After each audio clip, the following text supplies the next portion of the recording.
Hello! What's up, everybody? Welcome to Wulff Den Live, episode 144. Yep. 144, the pre-New York Comic-Con episode where we try Oreos Thins Pistachios. Oh, yeah, I forgot about that. That's why I put it on that chair, because I knew I was going to forget about it. Yeah. How you doing, everybody? Hello, Diego. Hello, Corbin. Hello, Mark. Hello, Executor. Flo, Bez, Eric. Hello, everybody. Hello, anyone and everyone who is here. I am thoroughly not prepared for this, so I'm going to just take my time and do that. The chat always takes a while to catch up on screen, but I guess it's not that important. Bothers me, though. There's a lot to discuss, but it's a lot of little things. Nothing really. There's a lot to discuss, but also not a lot to discuss. Nothing really groundbreaking. Like, I feel like I'll be home before 11 tonight. Yeah, well, we'll plow through it. Yeah. Well, first we gotta try these. Yeah. Before we do anything. And this week brought to you with in-sync audio, right? Yeah. Right, Please everybody? tell us. There's very few of you that I trust with that. All right, so this is pistachio. This is disgusting. It smells like regular Oreos. Okay. It says it's made with real cocoa on the bag. Real cocoa? Yeah, for the wafer. Are they usually not? I don't know. It says always, right? Always made with real cocoa. Okay. Let's see this. Now, I like pistachio nuts. These are also thins. Yeah. I like pistachio nuts, but every time I see pistachio flavored this and that, I get iffy. It's definitely pistachio. Okay. It's actually pretty good. Tastes pretty much just like pistachio ice cream. Yes. I would eat these. Yeah, these are good. I'm a fan of the thins. Yeah, the thins are nice. I think it's a better There's cookie. pistachio. Yeah.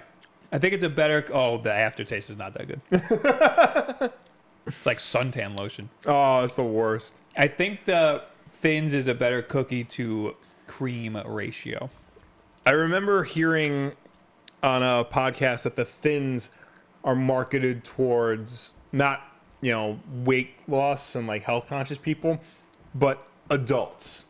They're supposed to be a more elegant and mature cookie. It's an old person food. It is a pistachio. yes. Pistachios are for old people. Well, the thins in general. So, Everybody's saying the sink is good, except for one asshole who's trying to throw us off. all right, asshole. All right, so the first thing we want to talk about today is... I'm gonna have another one. They're not bad. No, they're not. First thing I want to talk 7 about... out of 10. IGN.com. There's a Harry Potter game coming out, apparently. Now- There was a leaked... Oh. What? Well, I was gonna say I wasn't that interested in this. Neither am I, but it's the big topic of the week, Will. It is the big topic of the week, but now you have my attention because apparently Rocksteady. No. Okay. Sorry to bring you down, Will. That was the main... Everyone thought Rocksteady was in it. So let's just read from Eurogamer. Okay. Sources leaked Harry Potter game is real. So we're really getting this Harry Potter game. It's a. Let's back up. Let's play the footage. Okay. This footage was taken down by Warner Brothers. I'll try to obscure it a little bit, maybe. So so Warner Brothers has the license. We know that because Warner Brothers is the one who's just taking down the freaking game. Well, Warner Brothers, I think, owns Harry Potter for the most part. Right. I don't know how else to obscure this, but maybe move it around. Can you just put us in the corner or whatever? I did. It's playing in a very small window. It looks awesome. Especially for what... Oh, yeah, you haven't even seen it, have you? Oh, yeah, for leaked footage, it looks good. Right? It's just a phone of a screen. Yeah. It looks legit, and it doesn't look like Rocksteady. Well, Rocksteady has only made 4 games. 3 of them are Batman. So. Yeah. It looks sort of like a third-person, Elder Scrolls type situation. Yeah. There's a lot of destructible environments going on. That's cool. He's using the wand a lot. Yeah. There's a lot of projectile combat. Yeah. I guess that's enough that we have to show. Before Warner Brothers takes it down. Yeah, there's not much else going on. Just destructible environments, use the wand as a projectile. It is interesting, though, because Harry Potter is one of the biggest media franchises on the planet. But it doesn't really have, games. All of the games are based on the movies, except for one, which is Quidditch. They made a Quidditch game. That's true. Back in the day. They made a bunch of Wii games, didn't they? Yeah, but they're all based on the movie. Yeah. So yeah. This is not based on anything. yeah, this is a whole new, which is cool because like there really isn't a Harry Potter expanded universe unless you count Fantastic Beasts. Well, yeah, that's the expanded universe. Yeah. Oh, you mean like there's no like offshoot stories? Exactly. You know, like with Star Wars. like with Star Wars or even Lord of the Rings. You know, the Shadow of Mordor games. Like that's True. Lord of the Rings expanded universe. That's what this is. This is their Shadow of Mordor. Right. They probably saw the success with that and was like, let's friggin' do it with Harry Potter. Because Harry Potter might be a bigger franchise than Lord of the Rings. Oh, definitely. Yeah. Definitely. And Fantastic Beasts is doing pretty good. Is it? Is it not? I don't know. Like I honestly, like I ask people. I actually saw the first one. What'd you think? Of it? I don't care about Harry Potter at all. I was going with people that I used to work with, and they're like, "Oh, we're going to the movies." I was like, "Okay, I'll go." Whatever. It was all right. It was good. Here's the thing. I didn't see the second one. I have no. The second one didn't come out yet. Oh, okay. I didn't even know. I'm not seeing the second one. I've said this before. Like I don't. Like I've asked people like to tell me if Fantastic Beasts is good, and they get mad at me. But here's my reason. Like it has to be good because it's Harry Potter. Exactly. Is that it? Oh. But like just people on the internet because they get mad at everything. We're Star Wars fans, and we don't have to like every Star Wars movie. Exactly. But here's the thing. Here's why I ask. Because I know everybody likes Harry Potter. I am not the biggest Harry Potter fan, but it's all right, you know, whatever. But like nobody I know who's a big Harry Potter fan ever talks about Fantastic Beasts. Right. Ever. And like when I was hanging out with them the other day, you know, I asked them, I'm like, hey, what do you guys think of Fantastic Beasts? And they're like, hey. You got a very good point. All the people that I know that are really diehard Harry Potter fans don't really care about it. Well, they like it, but they don't talk about it. But they don't talk about it, yeah. It's like, I mean, it's more of the same, really. That's what I got out of it. I mean, all I know about Fantastic Beasts, like the first one, nobody really talks about, which is strange. You would think, you know, it's another Harry Potter thing. They would. It should have been a much bigger deal than it was. Yeah. And all I know about this new one is that Gandalf isn't gay in it, even though he should be. Right. And Johnny Depp is playing Grindelwald, and that's a bad thing. Yeah. So. Well, I don't know about the Gandalf being gay thing. How is he not gay?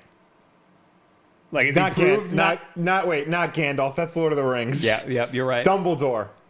Oh, yeah, Gandalf can't be gay in this because he's not in this. They both look exactly the same. Give me a break. Dumbledore, but does he have like a wife or something? J.K. Rowling has said he's gay. Right, right, I understand. But like, and like part of the reason why he's gay is because like he romantically loves Grindelwald, right?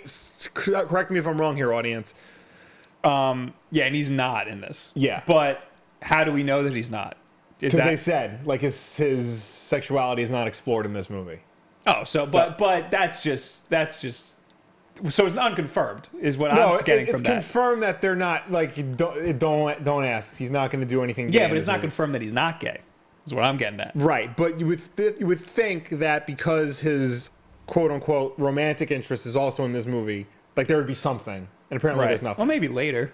Maybe in like Fantastic Beasts 3. They're not going to do it. No, they're never going to do it. They're going to be like, no, we have to be mainstream because this is for all people. Yeah, yeah. I see what you're saying. $2 from Burgundy Burnouts. Everything that's new is bad. Internet culture. That is true. Diego with $2. Fantastic Beasts 1 is in New York City, making it good. So I guess saying that it takes place in New York City makes it good? Yeah, usually. Well, it depends. Wait, the first one was in New York City? Yeah. I watched it and I didn't know that. It's a period piece. I know Fantastic Beasts like takes place in the past, like they're period pieces. Right. Like that I know. All right. Well, anyway. And look, I'm not saying like you can't be excited for Fantastic Beasts. All I'm saying is that like I don't see any hype or excitement for it as much. Yeah. Like you would think if it's Harry Potter, like people are ride or die for Harry Potter. I heard people go like ooh during the trailers, like when it comes up in another movie. I think it's outside of our bubble. I think it's that mainstream, like Pirates of the Caribbean. Everybody saw every one of those movies every time it came out. I guess. You know. I mean, I don't know, because like I have a foot in like so many different bubbles that I'm not a part of, and like I get nothing for Fantastic Beasts. Yeah. Like every time a Monster Hunter game comes out, I know that's a big deal. I think it does. These movies do well. They just don't. The zeitgeist isn't there. The people aren't talking about it as much as they should be. Yeah. You know, so it might fizzle out. Maybe Because it's not Harry Potter, it's Fantastic Beasts. Right. So the brand awareness just isn't there. Right. Speaking of which, this game that we're supposed to be talking about, it's going to be called Harry Potter Magic Awakened. Okay. Now, from the looks of the trailer that we just saw, Harry Potter's nowhere to be seen. Yeah.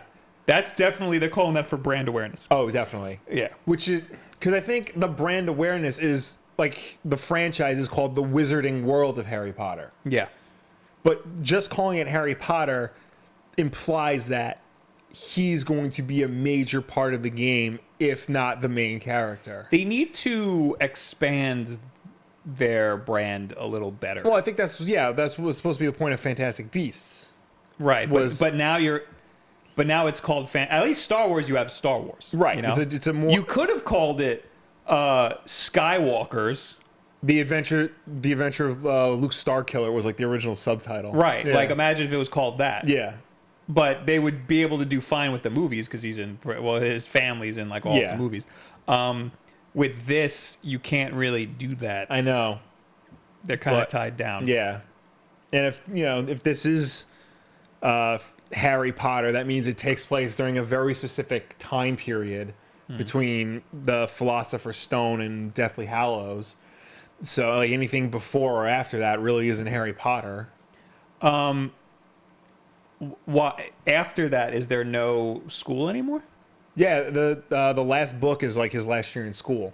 Oh, Harry Potter. Yeah. But what about the school is still there, right?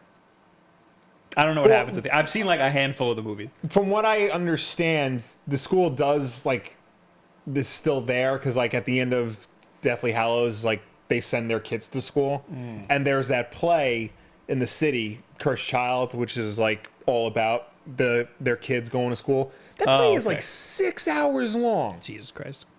Yeah, there's a book for it. Yeah. That apparently people like. I don't know. I don't know.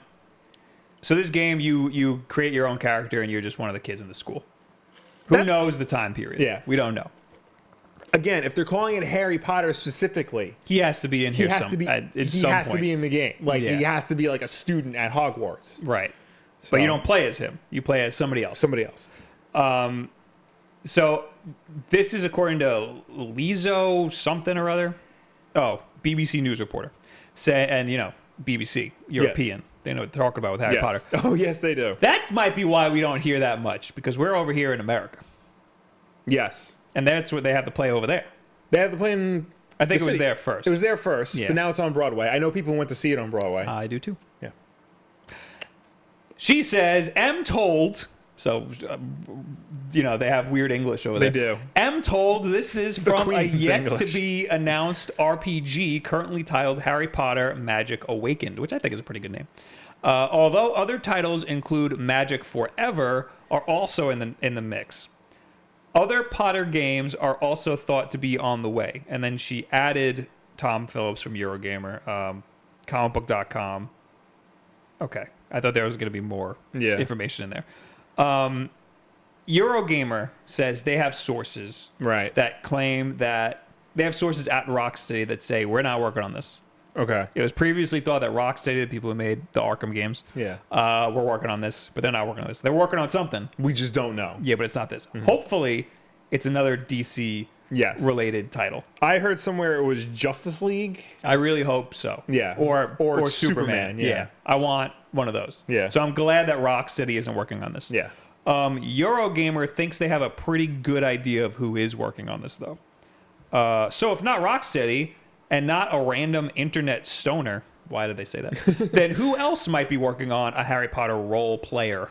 Never heard of it referred to as that. Yeah. Step Up Utah-based Avalanche Software. Okay. Which previously made the Disney Infinity series, not to be confused with Swedish Avalanche Studios of Just Cause fame, because they're working on Just Cause 4. No.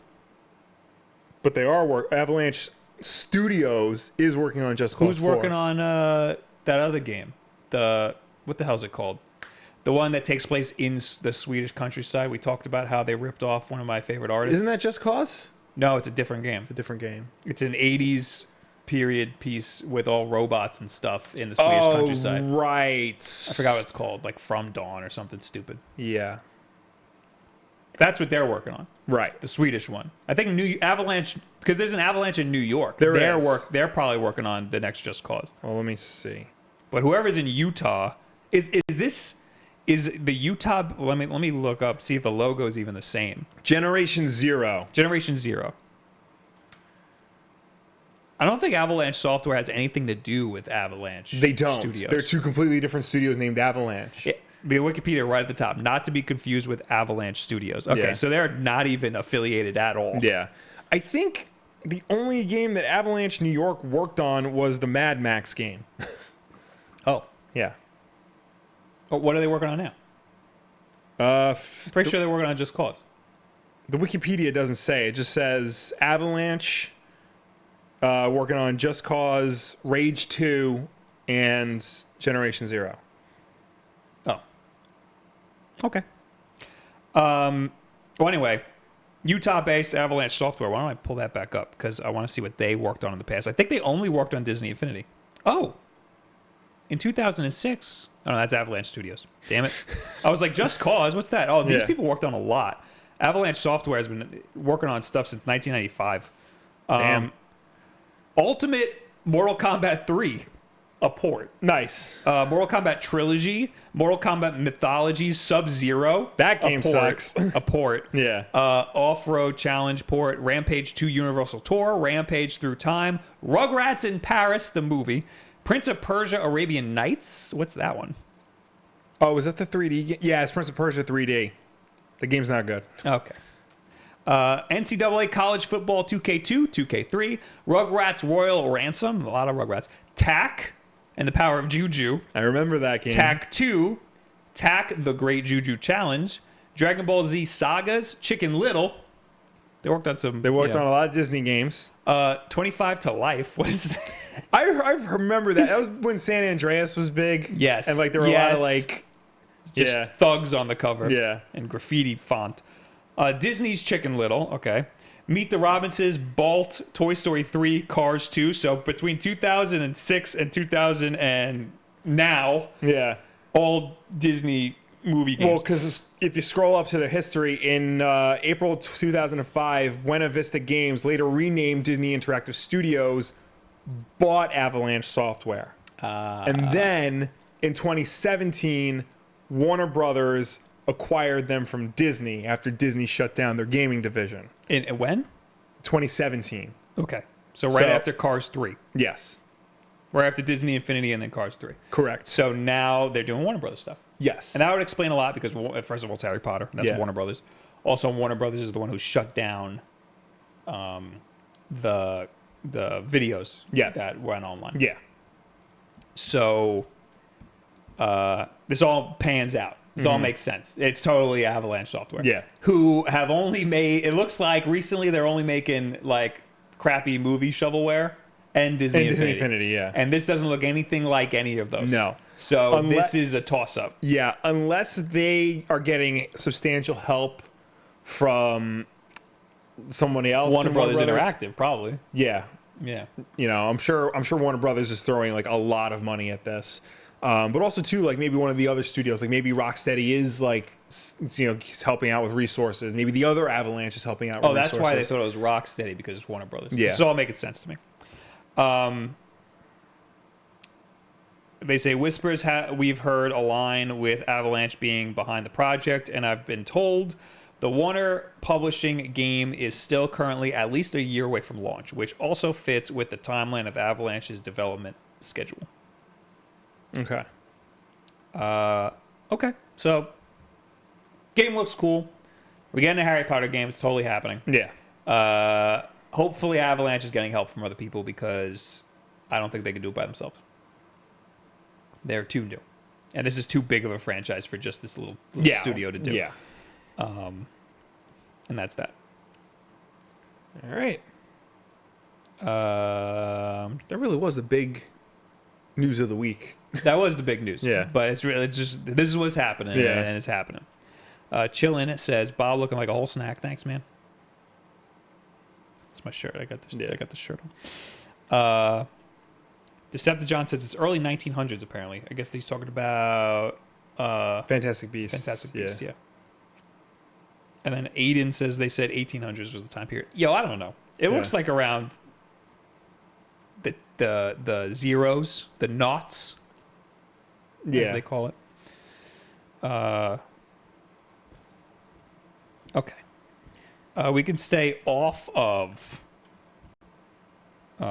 wait. Lewis says, hey, guys, are you going to talk about free games with Prime? I just added Darksiders War Master Edition to my account. Also, Sanitarium, Sonoma, and System Shock. You're welcome. I totally forgot that I decided I'm not going to talk about free games on Twitch Prime anymore for two reasons. Okay. One, they're too late. They are very late. They always announce it like day and date. Yeah. And after all the other companies announce it. Mm-hmm. And two, they're never very good. Well, the loot that you get in multiplayer games is pretty cool, but I feel like if you would know that already, if you played those games. I mean, this month, you got some good games. You got Darksiders, the War Mastered Edition. Soma, I know, is a very popular game.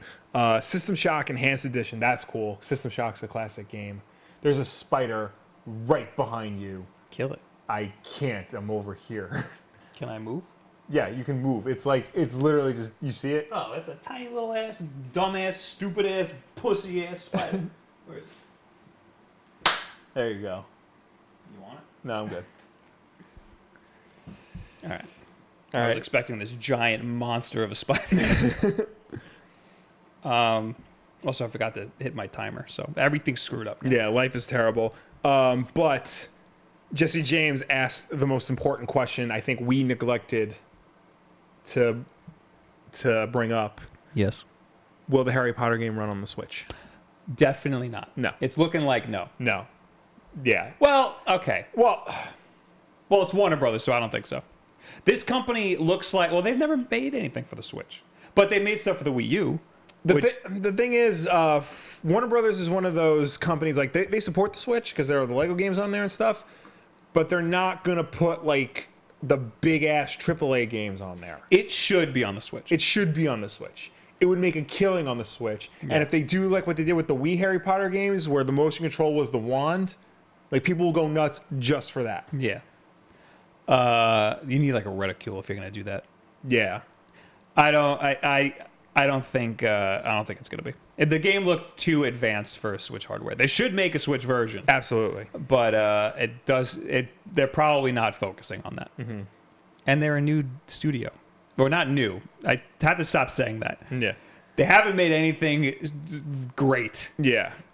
So I don't know. I don't think it's gonna be on the Switch. But they should make a Switch version. Yes. Now we can move on to more stuff that's not Switch news.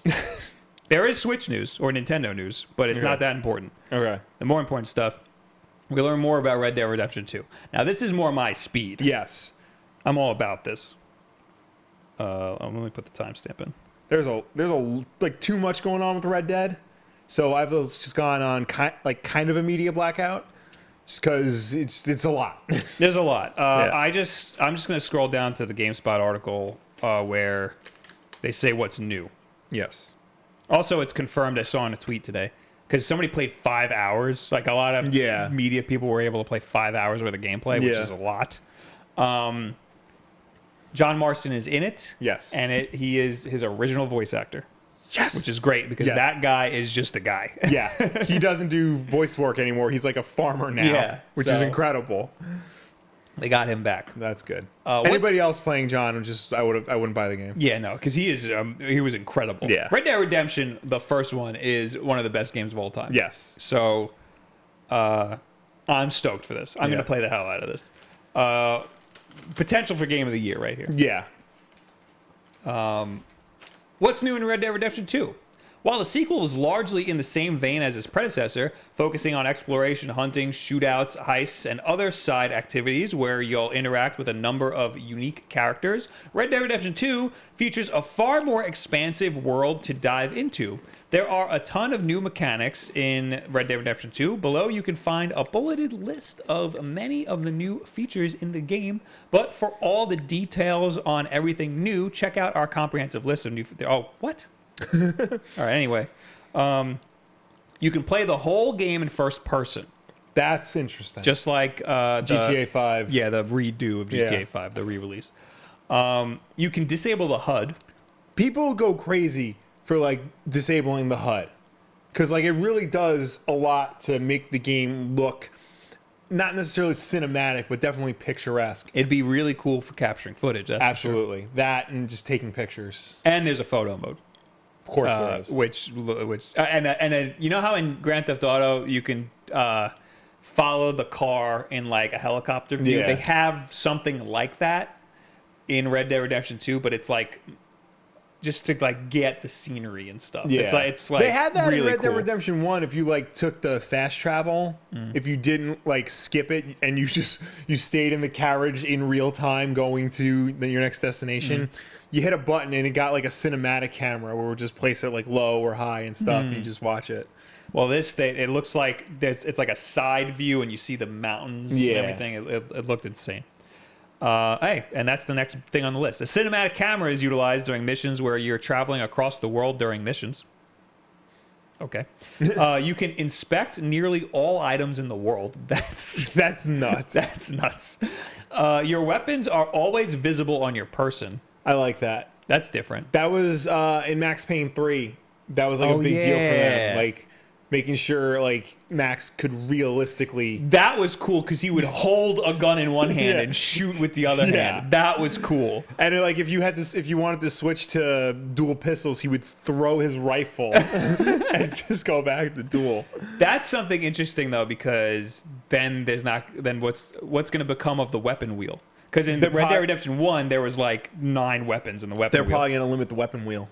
Interesting. It'll probably just be, your rifle, maybe two pistols. I was all about the weapons in Red Dead 1 because they were all... I like having semi-auto weapons.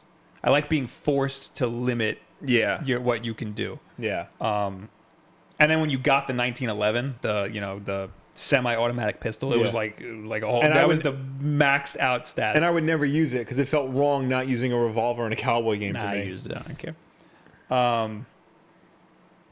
I remember I dressed up as John Marston for Halloween one year, and I had the 1911 because that's what I had. That's the gun that I had. And I brought it to... I did this at work at GameStop. I had a freaking BB gun on me.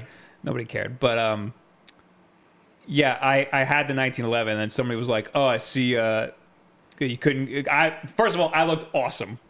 I do remember that. That was a good costume. And then some guy was like, oh, you couldn't go all out and use a revolver. You had to use that. And I was like, oh, no, it's a 1911. It's in the game. And he goes, let me see that. And I showed it to him. And he goes, oh, well, this is a later model 1911. It's not the original 1911. And he was like inspecting. And I was like, don't be a dick, dude. Yeah. It was in the game. I said, the game takes place in 1911. Leave me alone. All right. Anyway. Where was I? There's a kill cam that changes depending on your honor. That's interesting. So I guess if you're a good guy or a bad guy. Yeah. You can break enemy weapons. That's cool. Wow. I guess if you're like fist fighting them. Yeah. Deadeye has 5 levels now. So that's the system where you mark the enemies. Their slow-mo system, yeah. It had 3, I think, last time. What were the levels? I think one was just bullet time. One was, it would auto mark, and then the high one, you mark them yourself. Ah, okay. Yeah. I did see in the trailer they showed some of the modes, but I didn't really break it down too much. Your guns can degrade and jam. That sucks. I don't like that. I don't like that at all. That's like tripping in Smash Bros. That's like the weapons breaking in Breath of the Wild. Like, don't put weapon degradation in your games. It's not fun. Unless it's long. And you can go to the gun shop and like get it fixed and stuff. Don't put weapon degradation in your games. It's not fun. You need to maintain and clean Arthur, that's the main character, or else you'll get dirty and disgust people around you. That I saw in the trailer. That's kind of cool, But it's in Metal Gear Solid 5. It is, and it's not too bad in Metal Gear Solid 5. It's also that reminds me of the systems in San Andreas, where like you don't have to, but like you have to like eat and work out, otherwise you'll get too fat or too ripped. Right. And like it's just that doesn't become fun after a while. You just gotta go to the bathhouse and take a bath every once in a while. I guess. You know. Hopefully that's not too long either, because in Metal Gear, there was a shower right when you land. So you land, you go in the shower, and then you come out, and that's it. So I did that after every mission. I shower. Yeah. You can gain and lose weight. There you go. There you go. I don't know how that's gonna work. Yeah. That's weird because like back in the day, people were like, especially people who in this line of work, pretty fit for the most part. You know? I'm thinking like fat people were rarer. Yeah, like if you're gonna do like mission to mission, all of these people are skinny. Yeah, all these people in this shot. Yeah. Yeah, like I don't want to have to take care of him too much. Yeah, but a little bit's fine. See, like that's kind of like all this like taking care of him stuff is like, I don't want to say it's scaring me off, but it's making me concerned. You know? Well, you could just be a fat slob that stinks and scares everybody around you. Could do that. It would be authentic. There you go. Eric says, I wonder if diseases will be in the game. And then Mark says, too realistic. Decepticon says, I don't mind weapon degradation, but Breath of the Wild was ruthless. It was pretty bad in Breath of the Wild. And then Meowsy says, weapon degradation was super fun in Breath of the Wild. Wrong game to mention. No, it was, I understand. It was, it forced you to use all of the weapons, which was fine, which is cool. But it was too often. They shouldn't have broken as often as they did. But I feel like in a game like Red Dead, like assuming they're going to have a limited, weapon, you're going to carry a limited amount of weapons. Weapon degradation is going to suck. Jamming is a problem. Yeah. Jamming should only happen when the weapon starts to get crappy. Yeah. Because if it happens randomly all the time, that would really piss me off. Unless if enemies' weapons jams, that would be cool. That would be fine. That would be fine. Yeah, it's like if your weapons jam and then like they jam first as a sign they're getting older and are going to break eventually, that's one thing. I was saying the opposite. If the weapons are degrading, no, you're right. Yeah. You're right. Yeah, if the weapons are degrading and it jams, like if I can keep up the weapon and not have it jam ever, I'm fine with that. Ebichu says, I want to be fat. It might be cool to have your weapons break similarly in Breath of the Wild, where you're forced to use different weapons, but maybe breaking in the middle of a fight or having to worry about them breaking in the middle of a fight is a problem. Mm-hmm. And then how's this going to work for online? Unless online's completely separate, we don't know. Red Dead Redemption Online isn't coming out for another month after the game comes out. Yeah, we know it's gonna be a separate thing. I'm very excited for this game. Me too. I'm going to play the hell out of it. And I'm going to try it on a PS4 Pro so that I can make a video out of it. You ready to download 105 gigs worth of... No. I hope it's... Well, I don't care. I don't care if it's 1 or 2 discs. But that's a lot. It is a lot. This game, there's so much in this game. Yeah. And this game is such, a big deal. It's shocking how little they put out about it. Yeah. I mean, now they're putting out all this stuff, but the game's coming out in a few weeks. Yeah. So not hearing anything about it for all of its development is crazy. Yeah. It says set for release October 26th for PS4 and Xbox One. Mm-hmm. Ooh. I have an Xbox One X. I got to get it for PlayStation. Why do you have to get it for PlayStation? So I can play with my friends. Okay. That makes sense. And then I could do a PS4 Pro video when I borrow someone's PS4 right. Pro. Okay. There are also plans for a collector's edition of the game called the Special Edition, priced at $80. The package includes a copy of the game along with special missions, weapons, and a physical map of... Oh, that isn't... I want a statue of this dude. There is a third special edition. The Ultimate Edition and Collector's Edition box, both priced at $100, while the Ultimate Edition has all items from the Special Edition, including the additional DLC. The Collector's Edition box does not include any digital items. Instead, it offers special playing cards, artwork, a bandit's bandana, a physical map of the game world, and collector's coin set. I don't like that. Yeah. I'm not into that. I want a statue of this freaking dude. I'm not into... Or a horse. Yeah. I'm not into the fact that there's two $100 versions, and one you get more gameplay content than the other. Yeah, I don't need any gameplay content. I'm fine. Like it's usually like, here's a crappy gun. Yeah. You know. Okay, so I'm excited about this. I'm gonna get it. It's gonna be a good time. It's gonna be the most I've spent outside of the Switch in a long time. Yeah. I want to get it. I just don't know if I'm ever gonna have time to play.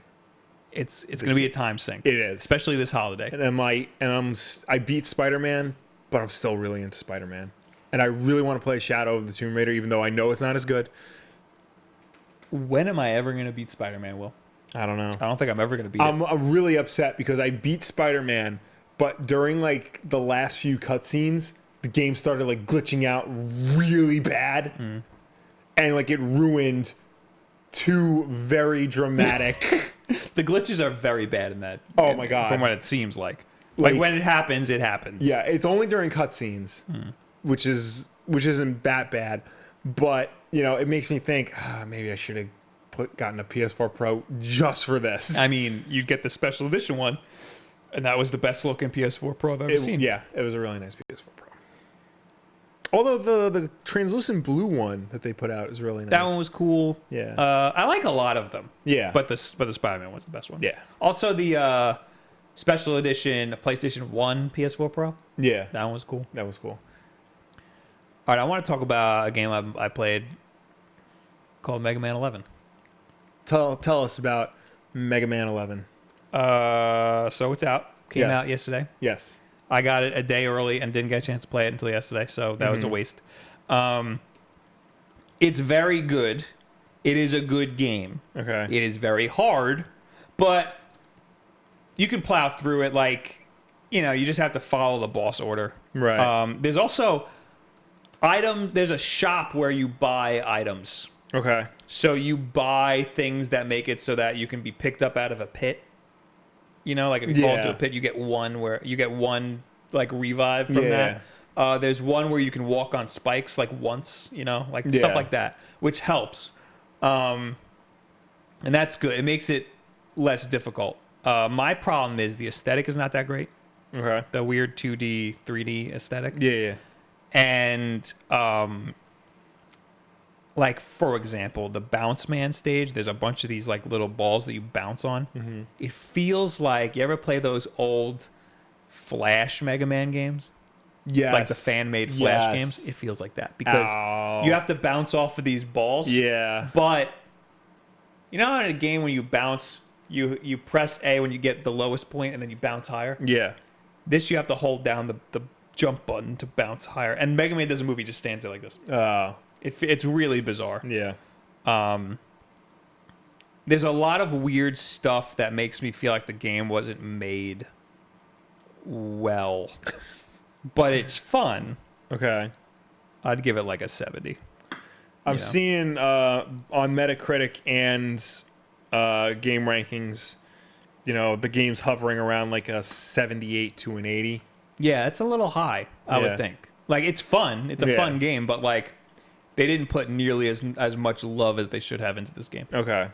Like, it's not like a Sonic Mania, which it should have been. Right. It's a perfect opportunity for something like that, because it's been so long since we've seen a Mega Man game, and they made it, you know, they tried to modernize it. Yeah. I do like the purchasing system where you can buy E-tanks and stuff. Yeah. Because it makes the game a little easier, but it's still... There's something missing about it that's not... It doesn't feel like refined and polished, and like there's just something missing that's not, doesn't feel right. But it's a good game. Okay. I would only get it if you really like Mega Man or would like Mega Man. Yeah. Otherwise, I'd stay away from it. And you don't care about it at all. No, I played the demo and I'm like, why do I even bother with these games? Like, they're too hard. I couldn't beat the demo. Yeah. And that's the first stage you have to beat in the boss order. Really? Like he's the weakest like boss. I was able to beat it. I don't know why or how, but it was easier this time around. I guess because I played it so much in the demo. But no, it's hard. It's really hard. Yeah. It gets easier when you start to buy stuff from the shop. Right. But there's a lot of planning involved, to play the stages. And you have to make it the easiest, you got to do the boss order. You got to do it in order. One cool item is, how in Mega Man games, you use the enemy's weapons. Yeah. Against the bosses, and they're all weak to one thing, so you pick that one thing and you use that. That's why you fight them in a specific order. One of the items you can get is something that restores all of your weapons' powers. Okay. So if you're fighting a boss and you die, normally your weapon gauge is low because you used it all. Yeah. But you can use this item to refill it. Okay. So that helps. Yeah. There's a lot of little things that help a lot. There's a little bit of strategy involved. Yeah. It's a good game, but little things feel like they weren't made too well. Yeah. Also, if you play the demo, which you did, and if you didn't, download the demo before you buy it because you get 3 E-tanks. Nice. That's definitely what helps me beat it in the actual game and not in the demo.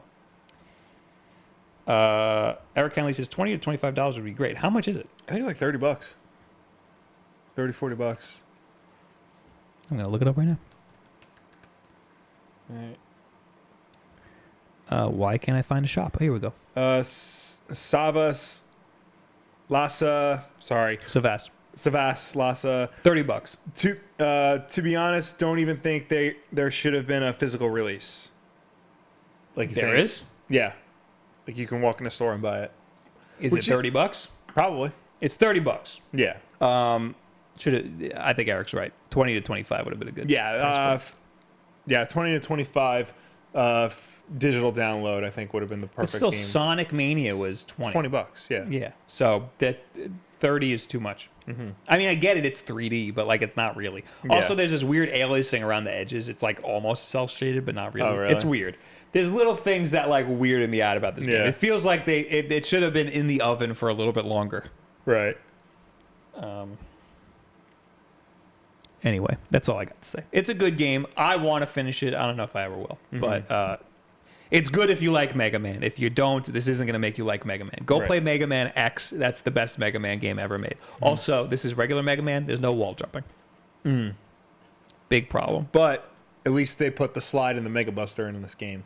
They did put the slide. Yes. It is annoying. There's that.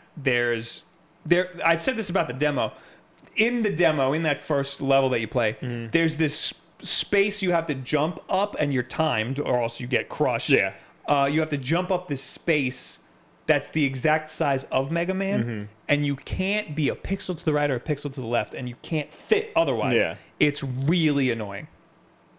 There's little things like that. There's also another nitpicky thing I have is when you walk up a ladder, at the very top of the ladder, you get you feel like you can go right or left, but there's like an extra frame you have to keep holding up. Yeah.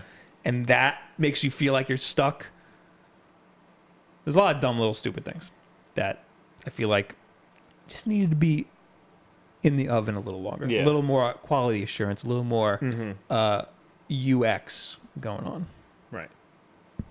Anyway, we can talk about this real quick. Limited Run Games is making a Wii U game. Yes. That's weird because the Wii U they're not making those anymore. No. So the guy from Limited Run, Josh Fairhurst, tweeted, after a year of struggle and a lot of lost money, our only Wii U release will arrive at our office this month. We won't make anything on it or even come close to breaking even, but at least it'll actually see the light of day. So they're making a physical Wii U game in 2018 or 2019, whenever it comes out. And we have no idea what it is. Yeah, that's the big thing. They haven't said what. I want it. I'm very curious to see what it is. I want it. And like, you know what I think it is? Meme Run. Really? You remember Meme Run? Yes. I think it's that. That was one of the most popular indie games for the Wii U. Yes. And it was a dumb, stupid game. I listened to a whole podcast of the guy on like, what was it? Idle Thumbs. That was the name of the podcast. Yeah. The guy from like, I think it was from, he worked on like BioShock or whatever. Mm-hmm. He had a podcast and he had this guy on who made meme run. Basically, the guy was like, yeah, everybody liked memes, so I just made a game with memes in it. And I made a lot of money. So here I am on this podcast now. Are there any other Wii U games you'd like to see on a limited run? I'm trying, not that I can think of. I'm just looking up to see what, if any, games are still coming out on the Wii U. Because I know just the Just Dance games still come out on the original Wii. Right. And they are also coming out on Wii U. True. According to this, there's a Shovel Knight King of Cards is coming out on my birthday next year. Next year? Yeah. Wow. I'm surprised it's still taking that long for that thing to come out. Wait, yeah. is that just the Wii U version, or is that all the Shovel versions? Knight King of Cards is a prequel in which King Knight must defeat the three kings who rule over the land and become the true monarch. Right, but I'm seeing if it's just the Wii U version that's coming out then. Oh. So the Nintendo Switch eShop listing says Shovel Knight King of Cards coming 2018. Okay, so maybe the Wikipedia is wrong. Or maybe Nintendo's wrong. Maybe. Or maybe the Wii U version is different than the Switch version. Maybe. Which would be weird to come out that late. I think it's meme run. I don't want it if it's meme run. Yeah. That's stupid. I don't know. I can't think of anything else that it could be because there wasn't a lot of indie games on the Wii U because it wasn't a very popular console and nobody wanted indie games on it. Yeah. Sir Cubs-a-lot says Mario Maker. No, it's definitely not that. Yeah,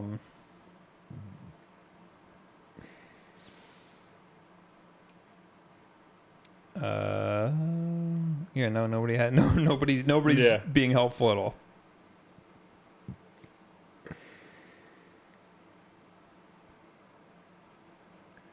I'm just waiting to see if you'll say something. No. You're just staring. No, I was looking for something to say. The comments read, and No, they're all useless. Yeah. You're all useless. All right. Next is Nintendo is refusing stock to Amazon France. I didn't actually read this. All right. I know like Nintendo and Amazon have had like tiffs in the past, but like this is specific to the France Amazon.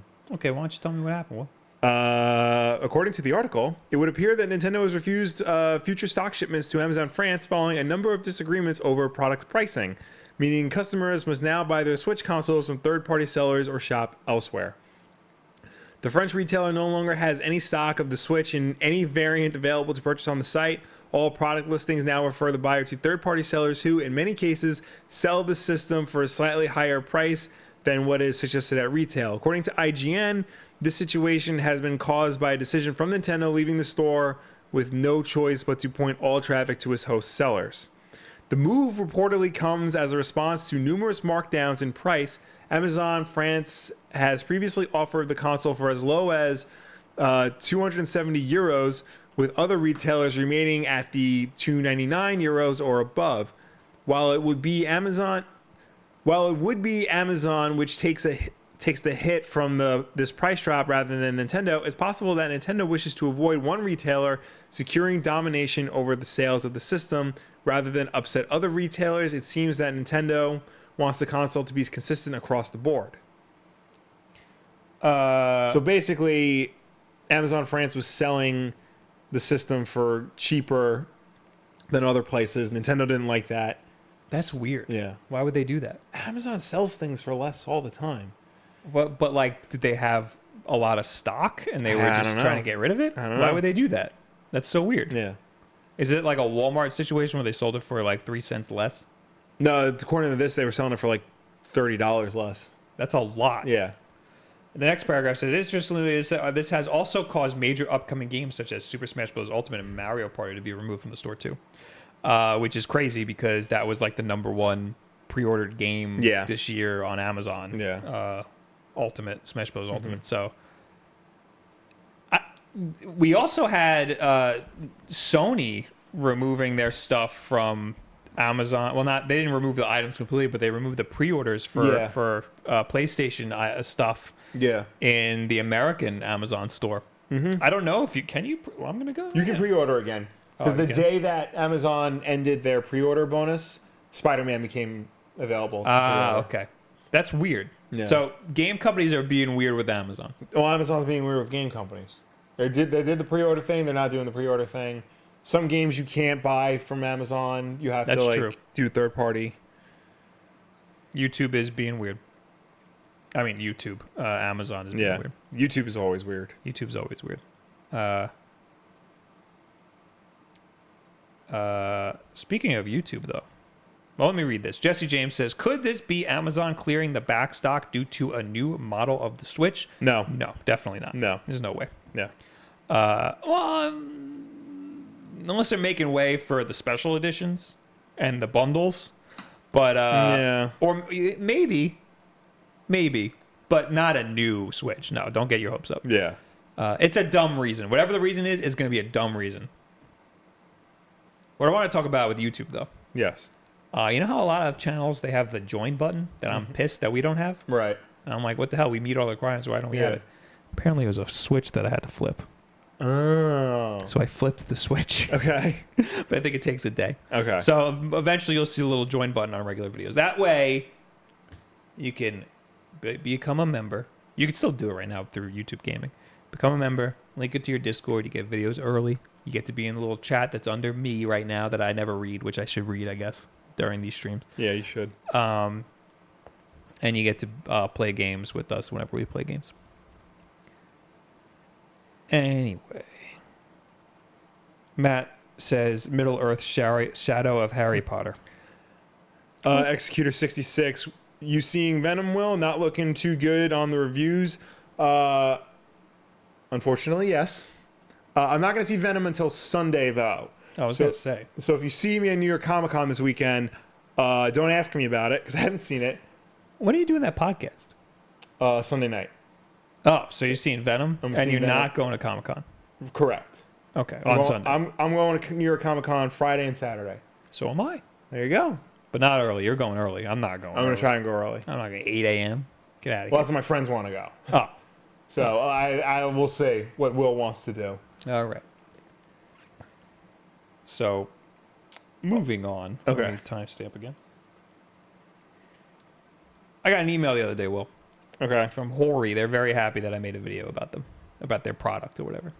And they said, listen, this is a secret. They said to me. They said, it is a secret. Don't tell anybody. But if you want some stuff relating to Pokemon Let's Go, let me know. And I was like, yes, I can't wait to know what you got about Pokemon. And then today I saw all of this stuff come out that HORI's making for Pokemon Let's Go. But it's a secret. Yeah. They emailed me like a week ago and I just read it yesterday. Yeah. And then all this happened. So I was late on it anyway. So you got a little case. The coolest thing is the charging stand for the Pokeball. It looks like a little tiny like Pokemon Center situation. That's really cool. Is that like what you put the Pokeballs in the Pokemon Center? That's what it looks like. I think so. I mean, maybe. I mean, it's bigger, and you put like 6 of them in there. Yeah. But this looks like straight out of the game. Yeah. It's really cool looking. There's also a little pouch and like a clear like case for it, which is stupid. I don't think I would use that. This other case though, the one with the zipper, it's just a Pokeball that you put your Pokeball in. Yo, that's dog. Cool. Yo, dog. I heard you like Pokeballs, so we made a Pokeball for you to put your Pokeball in. I want that. That's cool. I'm gonna have this Pokeball with me everywhere because I need the steps. Yeah. And I want my freaking Magikarp to be a Gyarados. Right. It's very important to me. He's got to grow up. My baby's got to grow up. This little sling bag thing for your Switch is pretty cool. I don't know what the hell this is. What is that, a wallet? Oh, they have it all here. Switch game card case? Is that what that is? Yes. Yeah, I think that's what it is. Where do you put the games? Right there. Oh, it's tiny. Okay, Yeah. my scale was all thrown off. Yeah. Okay, that makes sense. So yeah, some of this is pretty. I really like that charging stand. We don't know. Oh wait, it says what it is. Charging stand. $20. $20. That's nothing. That's cool. I'm pretty excited for that stuff. So there might be a video on that stuff eventually, one of these days. Mm-hmm.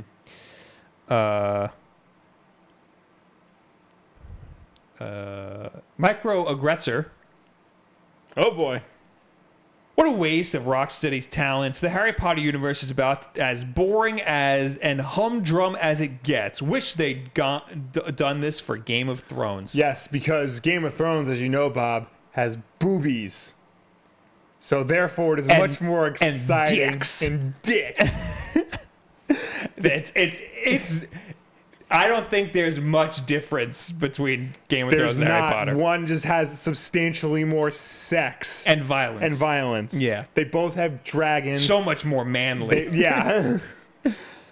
But joke's on you. Rocksteady's not working on that. So whatever you said, completely worthless. Joke's on you. The company that was working on a Game of Thrones game went out of business.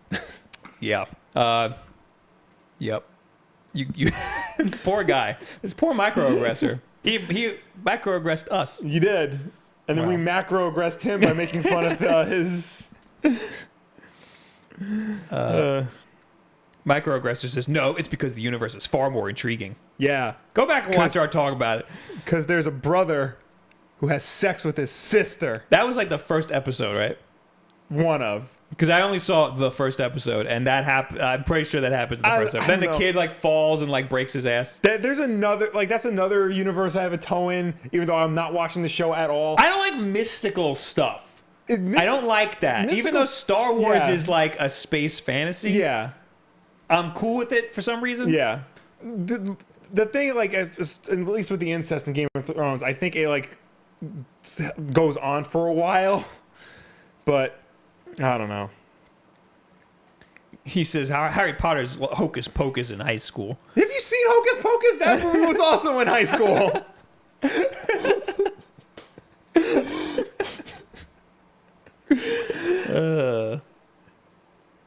All right. We're flying through these. Yeah. Toys R Us is on this list I have. Toys R Us is effing back. Yeah. But I don't know why or what. It's people got excited because there's the chance that Toys R Us might come back. So instantly every headline's like, Toys R Us is back, baby. So what happened? So the Wall Street Journal reports that Toys R Us is controlling the controlling lenders of Toys R Us intended to revive the business behind Toys R Us and Babies R Us brand names. The goal is to create a new domestic retail operating business while maintaining its license of certain products worldwide, according to court documents filed Monday. Basically, there was going to be an auction to sell off all of Toys R Us's assets. Yes. And that was the demise of Toys R Us. That was one of the demise of Toys R Us. Okay. Yeah. No, they were this is basically part of the whole liquidation to try and like salvage any money to pay off their debts. Okay. Toys R Us is done way before that. The owners of the Toys R Us license decided to end the auction and they're going to try one more thing to like revive the brand. Okay. There was talks of when Toys R Us was like going out of business earlier the year that they would close, but then they might reopen later as like pop-up shops for Christmas. Kind of like with Halloween stores that just pop up so you can buy costumes like around this time of year. I was thinking like the Amazon like truck. Or that, yeah.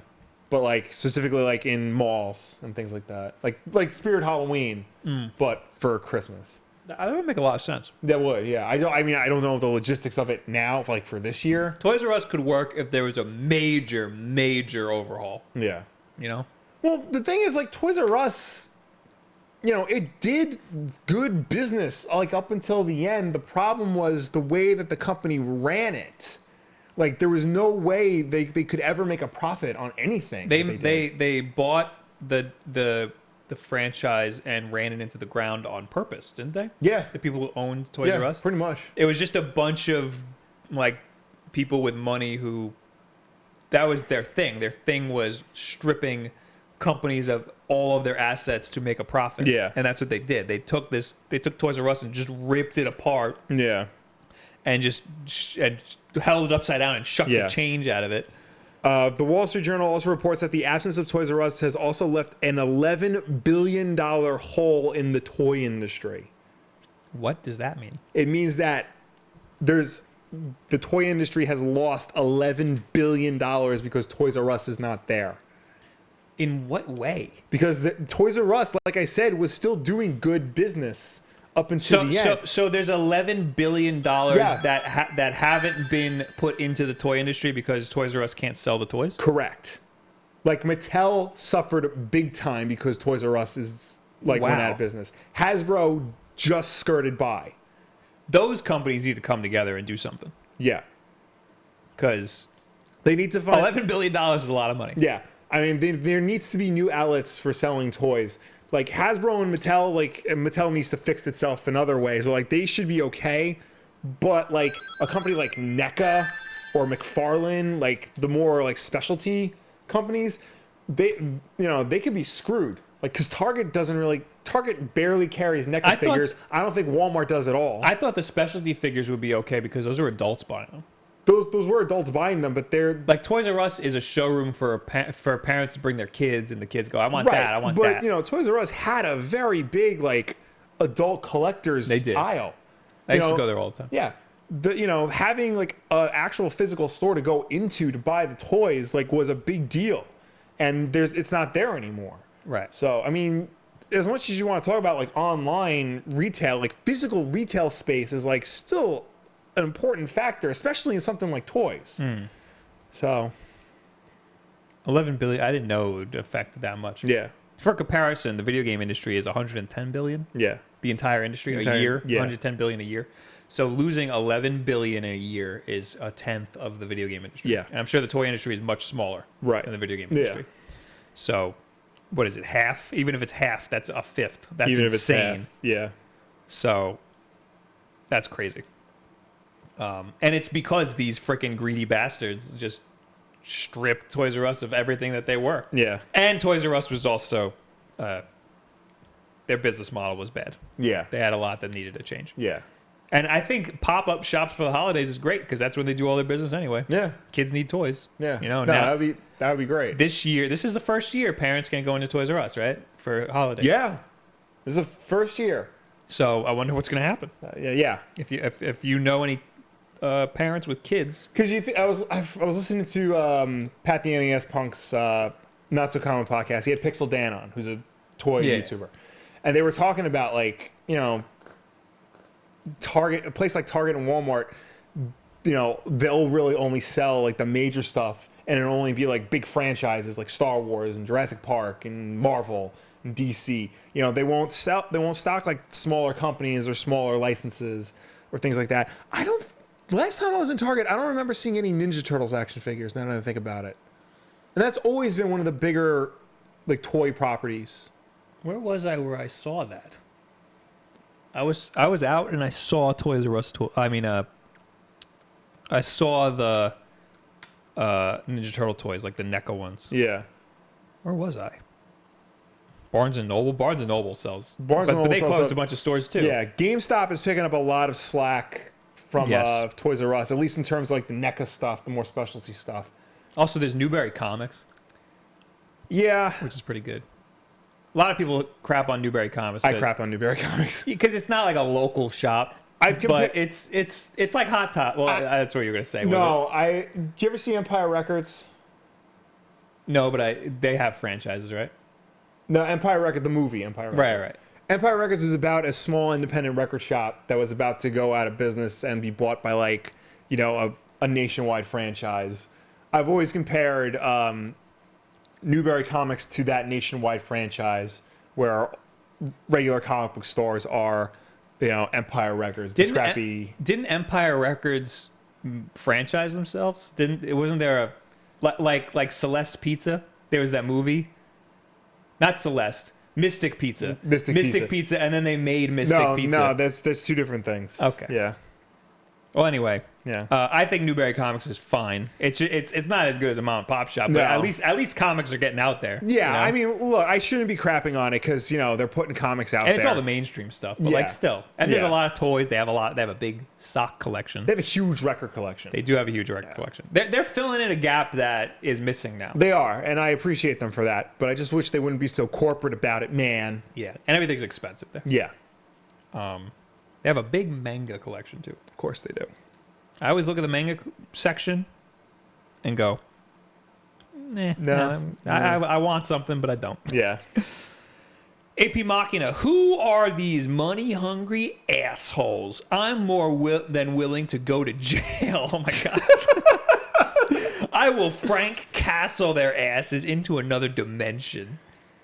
We're rallying the troops, Will. Yeah. Do we have to send that to the FBI?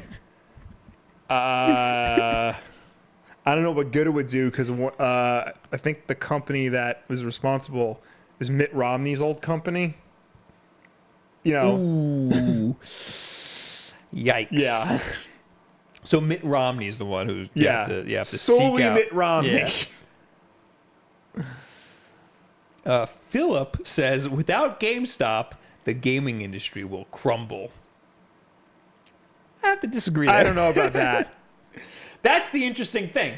That's why it's weird that Toys R Us was such a big deal for the toys industry, because GameStop is not a big deal for the games industry. It's definitely different for GameStop because other stores are actively trying to court people to buy video games from their store. That's true. Best Buy, Target, Walmart, Amazon, they all the reason GameStop doesn't make money for the games industry is because they focus on used sales. Correct. So the money that they make is money that they is their own money. It's not, they don't make money on new games. Yeah. And they're making less and less every year. So GameStop is next, unless they focus on toys. Yeah, which is why they bought ThinkGeek, so they can focus on toys. They should fill the gap that Toys R Us has. Yeah. And Mattel and all those other people should rally up and be like, hey, GameStop, let's help you out, refocus your brand. Mattel needs to do a lot more because they barely survived the Toys R Us shutting. They need to fix their entire. They have the DC license, and they've not been doing a good job with it for the past few years. Yeah. All I know is we have the Back to the Future 2 hoverboard. Yeah. That was made by Mattel. And that was sucks. terrible. It was $100. Yeah. A waste of money. Waste of time. Even Bob Gale, the writer of Back to the Future, said, "Don't buy this." It's very stupid. Yeah. We were going to talk about the New York Comic Con exclusive toys and stuff. Yeah. But there's not very good ones. Not really good ones. I was scrubbing through the list. There's a cool Carnage Funko figure. I don't want Pops. But yeah, otherwise, I'm very disappointed in the selection this year. There's some cool variant covers, and there's some some cool pins, but I'm very disappointed in the selection of exclusives and stuff. Every year I end up getting a Mega Man figure. Yeah. Not that I'm looking for it. It's just that's the coolest things I see. Yeah. So it's interesting that there's not a lot of cool stuff. Yeah. I mean, this year I'm not really going for exclusives so much. I'm looking for. I'm more looking for things from my collection, filling some holes in my collection, and also for an Aquaman video I'm planning in December. But yeah, I'm not if I happen to come across an exclusives that does catch my eye, I'll think about it. But yeah, I'm really just going. I like the fanfare. Yeah. Also, speaking of which, you got a super chat, but I lost it. I have to get it back. I got it. All right, go It's go LK, for it. my best friend LKM Cherokee. Hey, Will, what are your thoughts on Justice League 9? I forgot to read it. You just straight up I forgot to read it. You wear a Superman shirt and everything. Yeah. From what I heard, it's just a character-driven issue. It's not really action-heavy. It's the team debriefing after the mission, which is cool. It's a nice change of pace. Dude, at me on Twitter on Wednesdays with the books you want me to talk about, so I remember to read them. Windex Fighter 77 donated $2 that I missed. I completely missed this one. I just want KB Toys to come back. Well, that's not going to happen. There was when Toys R Us shut down, somebody's like, "Yo, I own the KB license. I'll bring that back." That hasn't happened. Was some dude just like, hey, I got this thing in my garage. Yeah. It's the license for KB Toys. Anybody want it?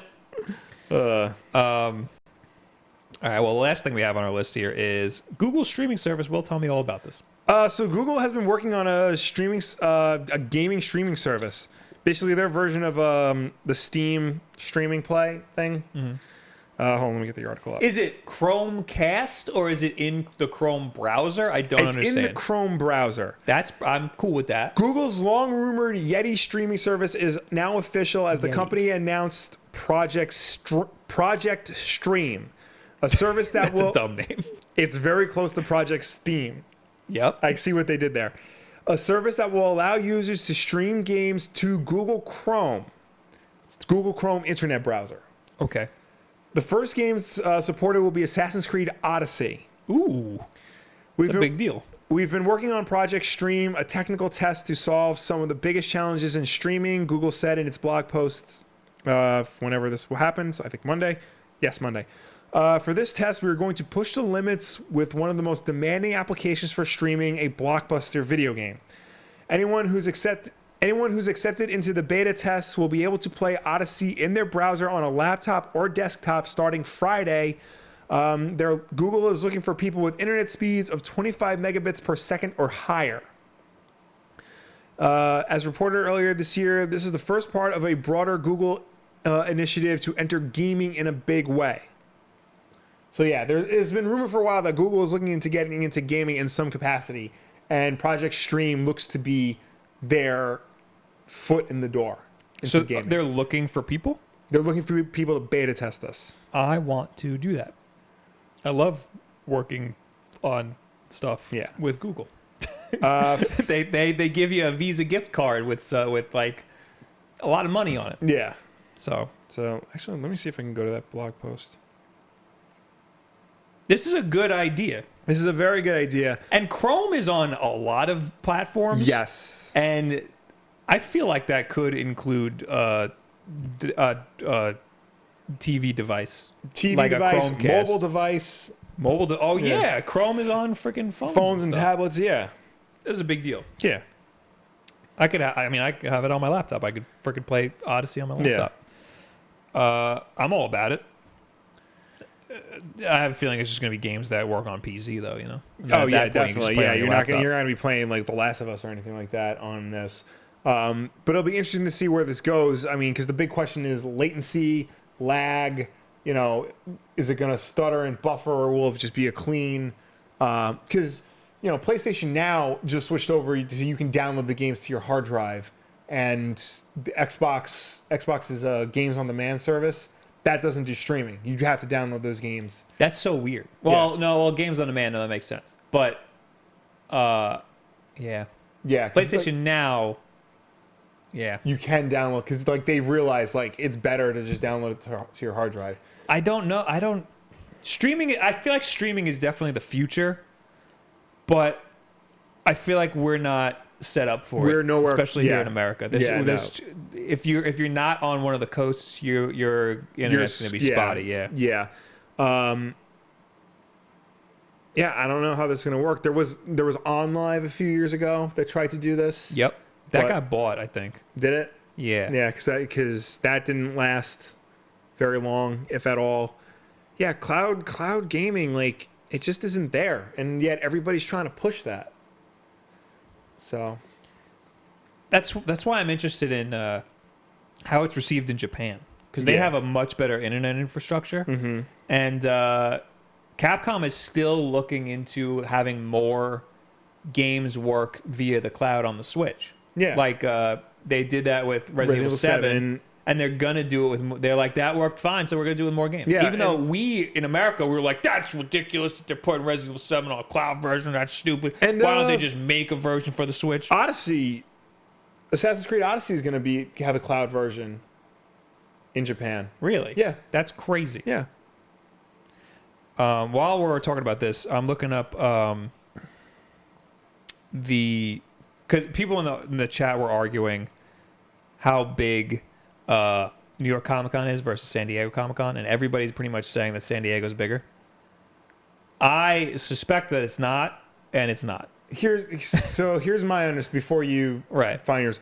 So San Diego Comic-Con always caps their attendance. It's like 133,000. That's in smart. attendance.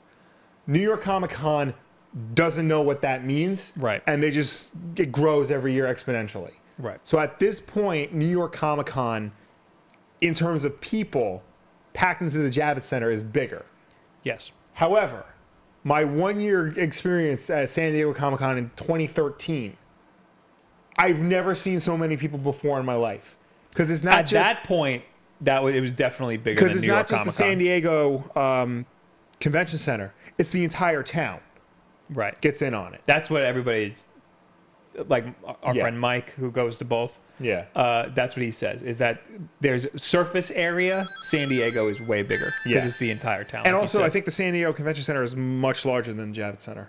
I think that it utilizes all of it. Yeah. Utilizes it much better than the Javits Center. Yeah. too. Yeah.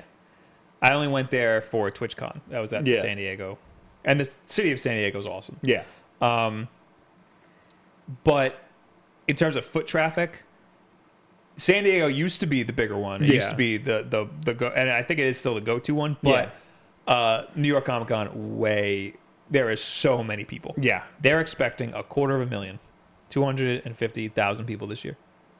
And for comparison, San Diego last year in 2017, they don't have the numbers for this year, 130,000 plus. Yeah. So there's over 100,000 more coming to New York Comic Con.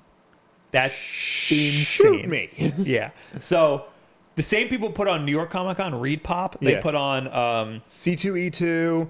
PAX East. PAX East. PAX East is huge. Yeah.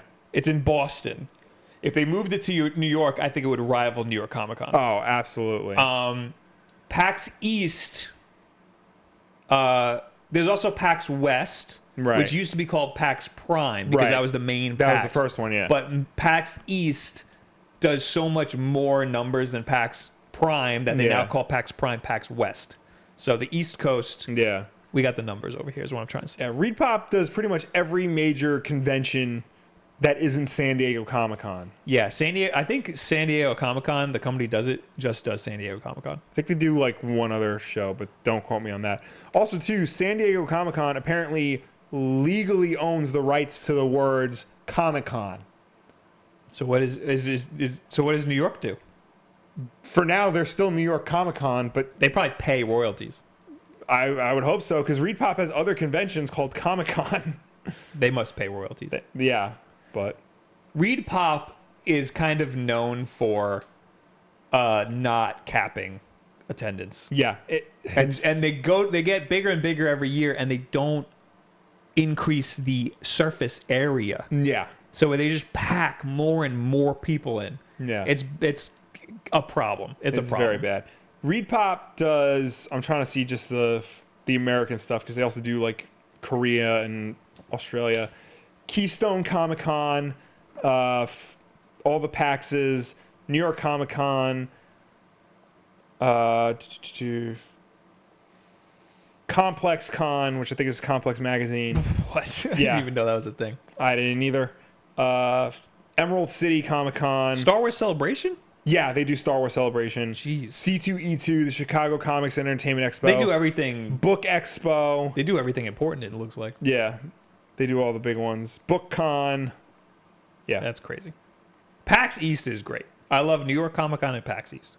But the only reason I like New York Comic Con is because it's in our backyard. Yeah. And I just go for the fanfare. It's Yeah. big. And I like seeing all the people. I like just taking pictures of all the toys and stuff. Yeah. I do one lap of all the exhibitors and then I get the hell out of there. Yeah. San Diego Comic Con, the company who owns them, Comic Con International. They also do WonderCon and Toucan. There you go. Oh, sorry. Toucan is the official blog of WonderCon and San Diego Comic Con. Oh, so they only do San Diego Comic Con and WonderCon. Yeah. Is And WonderCon also in San Diego? WonderCon is in Anaheim. Oh. Anaheim, California? You want to know any other Anaheims? Nope. You got me there. Will. Yeah. Yeah. Twisted Shade with the $2 super chat says, no homo, but I love you. Yeah, it's okay if it's homo, bro. It's okay if it's homo. Yeah. We love you too. That sounds like an insecurity thing. Yeah. Eric says Comic-Con should be an entire week to thin out crowds a bit so people don't have to do everything in a couple days. I'm not against that. I don't know if that would help. Me neither. Because everybody's just going to buy the week passes. Yeah. You know? Yeah, I don't know if that'll help either, but... That might be the best bet because you can't increase the surface area. You can't. The Javits Center is only so big. I mean, they're trying because now they have panels at Madison Square Garden and Hammerstein Ballroom and all these other places. But that's what they should do. Wherever they hold the panels, just put more convention space. Yeah. And then hold the panels in a completely different area. That might work. Yeah. But, I mean, are people gonna want to like travel, like walk so far between? I mean, panels? you're already doing a lot of walking when you're in there. I don't know. I'm gonna hopefully be playing a lot of Pokemon Go. I wish we had some plans to like do a meetup or something. But we don't. We don't have anything. Yeah. So if you just see us, if you see us, give us a high five. Yeah. Just say, hey man, hey, like the channel or something. Look for this hat. Yeah. Look for my big hairy face. Yeah. Say something though. Don't just take pictures of us creepily from the corner. Yeah. Say, hey man, that's it. And no matter what we're doing. Because if we're talking to somebody, it's probably one of our friends, and we want to look like celebrities. We do. That's the most important thing. Especially if we're talking to some babes. Mm-hmm. If we're talking to some babes, interrupt us, because then you make us look good in front of these babes. All right? Mm-hmm. You catch my married, drift? so. No. Both of us.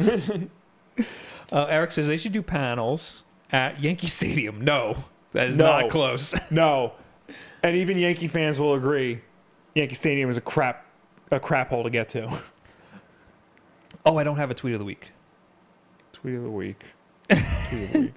I will get one. All right. You do that. I will answer. Anush, Will, have you seen the recent Teen Titans live action trailer? I did. Starfire and Robin look like they're getting it on. Ooh. Otherwise, it looks slightly better than the first trailer because Robin's not killing anybody in it. So there is also Jason Todd, right? Yes. So Titans takes place like right when Robin quits, right when Dick Grayson quits. Mm-hmm. And then apparently immediately after he quits, Jason Todd shows up. So there's like no time between Dick leaving and Jason showing up. So he quits and like there was some bad blood apparently? The way it normally plays out is Dick is no longer Robin. He goes off and does his own thing. He becomes Nightwing. Batman finds Jason and he's like, yo, fight crime with me. It'll make you a better person. And it doesn't, and Jason dies. So, I don't know. I'm going to watch it because, it's what I do for you. All right, I looked, and the only thing I got is this one that I retweeted before. You can do the tweet of the week. Tweet of the week. Let me pull it up on here. I retweeted it today. I checked my likes, and I didn't see anything good, so this was the best one I got. It's Tristan Cooper from Dorkly. Yes. It says, it's the alert that Trump sent out today. Did you get I did get it. It says, this alert was really unnecessary. And it says, presidential alert. The American version of Super Mario 2 was originally a Japanese game called Doki Doki Panic. That's funny. This reminded me, I was streaming the other day. Mm-hmm. I don't remember if it was on, I think it was when I was playing Mega Man. Mm-hmm. Somebody just kept saying dumb stuff like that. Like, oh, in Japan, Mega Man is called Rockman. Thanks, dude. And he said something else. And I was like, oh, and then he said something like this and was like, thanks to Scott the Woz for telling me that little information. Yeah. I was like, okay. It was funny. I thought it was funny. That is pretty funny. Yeah. Anyway, now is when we talk to you guys. Yes. As always, you can reach us on Twitter using the hashtag Wulff Den Live. If you left a comment on last week's Wulff Den Live video, now is the time where we will respond to it. And as always, if you are watching us at this very moment, start leaving your comments in the chat because we will get to it when we're done with everybody else. Using the hashtag Wulff Den Live. Some people commented a little early, so I'm trying to make sure I get everybody here. Live to Rock says, your peach and your peach. Your peach and your peach. Everyone is peach. And it's a picture that I'm not going to pull up. Super Crown Bros. Ultimate. Everyone is peach. Everyone is peach. I'd play that. This is a good piece of art. Yes. Oh my god, the Donkey Kong peach. I don't like that. What is that? It's a $1.99 super chat from Bruce Patrick. When will more streaming services come to Switch? That's a very good question. Should have happened when Switch Online launched. It really should have. But it didn't. I'm very surprised it's taking this long. Yeah. All we have is Hulu. And was there one other thing? Or no? I don't know. I don't do streaming services. I would if they put them on Switch. I would do Verve.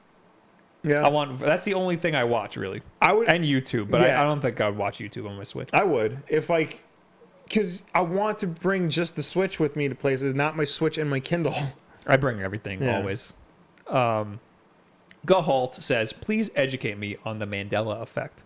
I say it in my last video. So the Mandela effect, if I remember correctly... It's when you starve yourself into prison for 27 years. Not exactly. Nelson Mandela, when he was released from prison in South Africa, everybody could swear that he was dead. But he wasn't. So the Mandela effect is basically when the collective conscience of people swear that they remember a certain thing a certain way, but in actuality, that's not what happened. Another one is that the Monopoly man doesn't have a monocle. Correct. Everybody thinks he has a monocle, but he doesn't. But he doesn't have a monocle. Yes. Also, the Star Wars, is that what you're going to say? I was going to say the Berenstain Bears. What is that? I don't remember. No, I know what it is.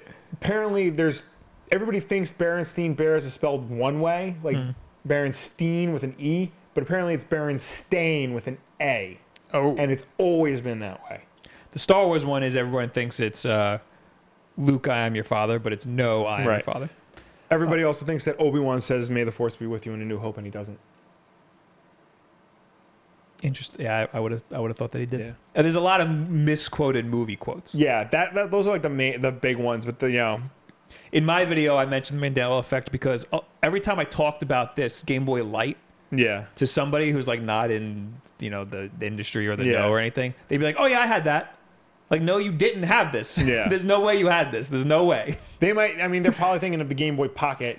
Pocket, smaller, light. Yeah, that, or they had one with the light on it. Or I think people just don't remember how bad the screen was on a Game Boy. Right.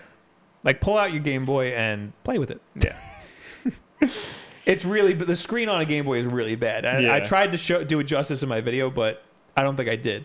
It is very bad, that screen, to see. Yeah, it's Berenstain Bears, Stain. People, everybody swears it's Stein, but it's not. Also, the Sinbad movie Shazam doesn't exist. It's a Shaquille O'Neal movie called Kazam. People think that people think that Sinbad played a genie. Yes. People swear that Sinbad has played a genie at one point, and he has never played a genie. Apparently, there was a lot of digging that Reddit did. Yeah. They freaked out about this because no, he definitely did. Apparently, there was a TV spot for something. I don't remember what. According to, go ahead. Where he was a pirate. Yeah. And he looked like a genie of some sort. Yeah. According to Wikipedia, that may be because there's pictures of him wearing a genie costume for a TV presentation of Sinbad the Sailor in 1984. That's what it is. Yeah. Simone Stiggs, since Wulff Den 148 is going to fall on Halloween, super fan over here. Yeah. Are you going to dress up? We can't tell you that. It'll ruin the surprise. I feel like we have to. We should. I know exactly what I'm going to be. All right. I'm not. I'll tell you after. Okay. It's nothing exciting. Okay. Little skeet. We should dress as each other. That would be pretty funny. Little skeet. Oh, I have an idea. Okay, I'm getting too many ideas. Little skeet. Brohams. Looking for advice, I decided that I need to play less video games and be more productive. I know, stupid. That's not stupid. That's very smart of you. Anyways, you guys seem to get a lot done and enjoy a good gaming sesh. Can you give some advice? Also, can you talk your struggles to balance it? Yes, make it your job. Yeah. Yeah, if you want to cut back on the amount of gaming you do, start a YouTube channel where you talk about gaming. Yeah. Because you never have time to play it. I feel like I'm not qualified to answer this because I only play games when I'm streaming. Streaming is a way to force me to play games. There was a time when I didn't stream and I barely played games and I had to talk about them. Yeah. That was very difficult for me. It's the same thing like with comics. Like I like was having a really hard time like that's part of the reasons why I don't go to like the store that much anymore to pick up stuff. You know, it's because I just don't have time to like. A lot of your videos are on movie stuff now. Yeah, because you probably don't read as much. Yeah, but if you have a problem,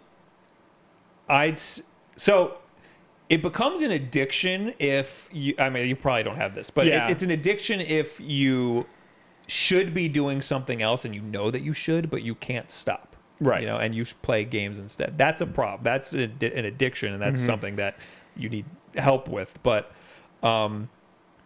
if you just want to do something else that's productive, you just need to find another outlet. Yeah. Like, what is it that video games is taking up your time doing? Just do the other thing. Yeah. Just stop playing the games. Just do the other thing, you know? You need something else to fill that void that games has, you know? Mm-hmm. That's all I can say about that. Yeah. Yeah, just like... I feel like I don't play as much as you think I do. Yeah. It's all smoke and mirrors. Yeah. King Monahai. Hi, guys. Hope you're doing well. Recently, I watched all Star Wars movies again with a friend, excluding Solo. And for some reason, I like The Last Jedi more than Force Awakens. Uh-oh. A lot of people do. A lot of people like The Last Jedi more than Force Awakens because The Last Jedi actually pushes Star Wars in a new direction. The Last Jedi probably has more new stuff, and The Force Awakens is just more of the same. Right. Which at the time, we were more than happy with because we didn't get that for a while. Yeah. And look, I am perfectly happy that The Last Jedi is pushing Star Wars in a new direction. I want them to do that. It's just, to me... because The Force Awakens is the most Star Wars movie ever made, that's why I like it more. I think Episode 9 is going to be the best Star Wars movie, like, ever. Yeah. I think it's going to be, like, incredible. Because it's going to be somewhere between The Last Jedi and Episode... and The Force Awakens. Mm-hmm. My favorite right now is, I think, still Rogue One. Really? I want to rewatch it to make sure, but I'm pretty sure I it's just Rogue bought One. Solo on Blu-ray, and I'm meaning to, like, sit down and watch that again. Solo is really good. Solo is very good. Again, we talked about it already, but again, I liked it halfway through. But I still think Rogue One is like one of the best Star Wars movies. And it's not a very Star Wars at all. No. It's very different. Where are we? Q73 Power. Hashtag Wulff Den Live. I'm really liking Mega Man 11 so far. I'm 4 Robot Masters in. I'm about the same. And the game ranks 4th for the Classic Series after 9, 2, and 4. 9? Really? A lot of people love 9. I wonder if my ranking will change once I beat the game. I guess I should play 9. I haven't played many original Mega Man games, to be completely honest. I know Colin Moriarty, like, he ranked them and he put 11 towards the bottom. Yeah, I'm not surprised. He said he's a purist. He likes it, but he like doesn't love it. There's a lot, like you said, a lot of little things that are bothering him about it. Aaron Hansen from Game Grumps has a big tweet thread where he talked about it. And I'm interested in that. I also want to watch them play it because he notoriously isn't good on camera when he plays games, and I want to know how he did because he likes those games. Yeah. Jordan says, thinking about getting an Xbox One S, is it safe to buy a new system now? And what games should I go to start with? What does that mean, safe? Is it going to blow up on you? I'm assuming he means after a certain point with video game systems, there's the fear that the next system is going to come out. Right, that's true. I think you're okay if you want to get a 1S right now. Because you can usually find those for like under 200. Are you going to be mad if a new system comes out in a year from now? Yeah. If a new system comes out a year from now, if you buy a 1S now and a new system comes out a year from now, are you going to be pissed? Yeah. And if you are, don't buy one because I think that there might be something next year. I think you'll be okay. I don't think there's anything coming I wouldn't next be year. pissed if I bought a system for $200 and I had it for a year. I wouldn't be pissed. You know. In terms of what games you should get, the Master Chief Collection is 4 games in one. There you go. Get it on Black Friday. Yeah, get it on Black Friday. Because there's good. Last year, that's when I got the S. Yeah. And there's good Black Friday deals. So there's that. Quantum Break is very good. I'm trying to think of exclusives. I liked Gears 4, surprisingly. Everybody loves Sunset Overdrive. I didn't think it was that great. You played it? I did. Was it free on Yeah, it Gold was or a Games of Gold. Yeah, I liked it for the most part, but I didn't think it was as good as everybody says it is. Cuphead and PUBG. Cuphead and PUBG, yeah. Those are why I bought an Xbox One S. Yeah. PUBG, I don't know if I could recommend Also, that. Cuphead is great, though. I bought my original Xbox One mostly because of backwards compatibility. So if you have like all your 360 games, a good chunk of them do work. The Thinkology Network. Which Nintendo Switch case would you recommend for a formal design that is reasonably priced? I recommend you watch my video on travel accessories for the Nintendo Switch because I have a bunch of cases in there. Yeah. The one that I use is this Waterfield design one that was a lot of money, but I got it for free, so I'm using that because it's cool. The Amazon Basic one is cool because it's hard shell and it's cheap. Yeah. Very, very cheap. Tom Talk makes another good one that's semi-hard shell. Watch my video. I just realized I had a tweet of the week and I should have said something about it. What is it? The playlist. John Carpenter ponders directing again, but says the most important things in his life are video games and the NBA. Is that a joke? Is that not a joke? What is That's it? John Carpenter, the famous director behind the original Halloween, The Thing, They Live. He wants to direct again, but he can't because he's too busy playing video games and watching basketball. And he says this like in an interview. He's like, nah, the NBA's starting up soon and I'm playing a lot of video games. And, when we play video games... Why doesn't he do a video game movie? Why doesn't he do Twitch stream? That's true, I would watch the hell. That's true, too. I would watch the hell out of John Carpenter. Apparently, he loves Sonic the Hedgehog. Wow. Yeah. Wow. He should do that. Yeah. Oh, my God. That's amazing. I was going to say, maybe he's doing like Resident Evil 7 or something. No. Like Kojima or something. Yeah, no. He should go to Kojima Productions. Dude, Kojima would love him. Yeah. Dude, he did Escape from New York. Of course. Oh, yeah. And he likes Kojima. Yeah. That's why he hasn't sued Kojima. So, yeah, that's right. He sued somebody who made a movie that was basically Escape from New York. And somebody asked him, why haven't you sued the people who made Metal Gear? And he said, because I like that guy. Yeah. That guy's cool. Yeah. So, John, yeah. that's amazing. Yeah, John Carpenter, if you're watching this, please start a Twitch channel So and invite us. Last week in the comments, Yes. we got Kali Motion. We need to be honest. Peach is a knockout. Just because she doesn't want to marry a weirdly predatory dino tortoise doesn't mean she doesn't that she doesn't have better options than Mario. I don't know why predatory dino tortoise made me laugh. What options are there? They're all toad people. Yeah. She's the king of the toad people, and then there's also Mario. Yeah. Mario is her only option. Right.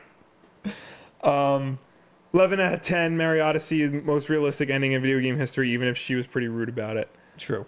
Listen, she's entitled to whatever she wants. Yeah. But, I guess she's entitled to do whatever she wants.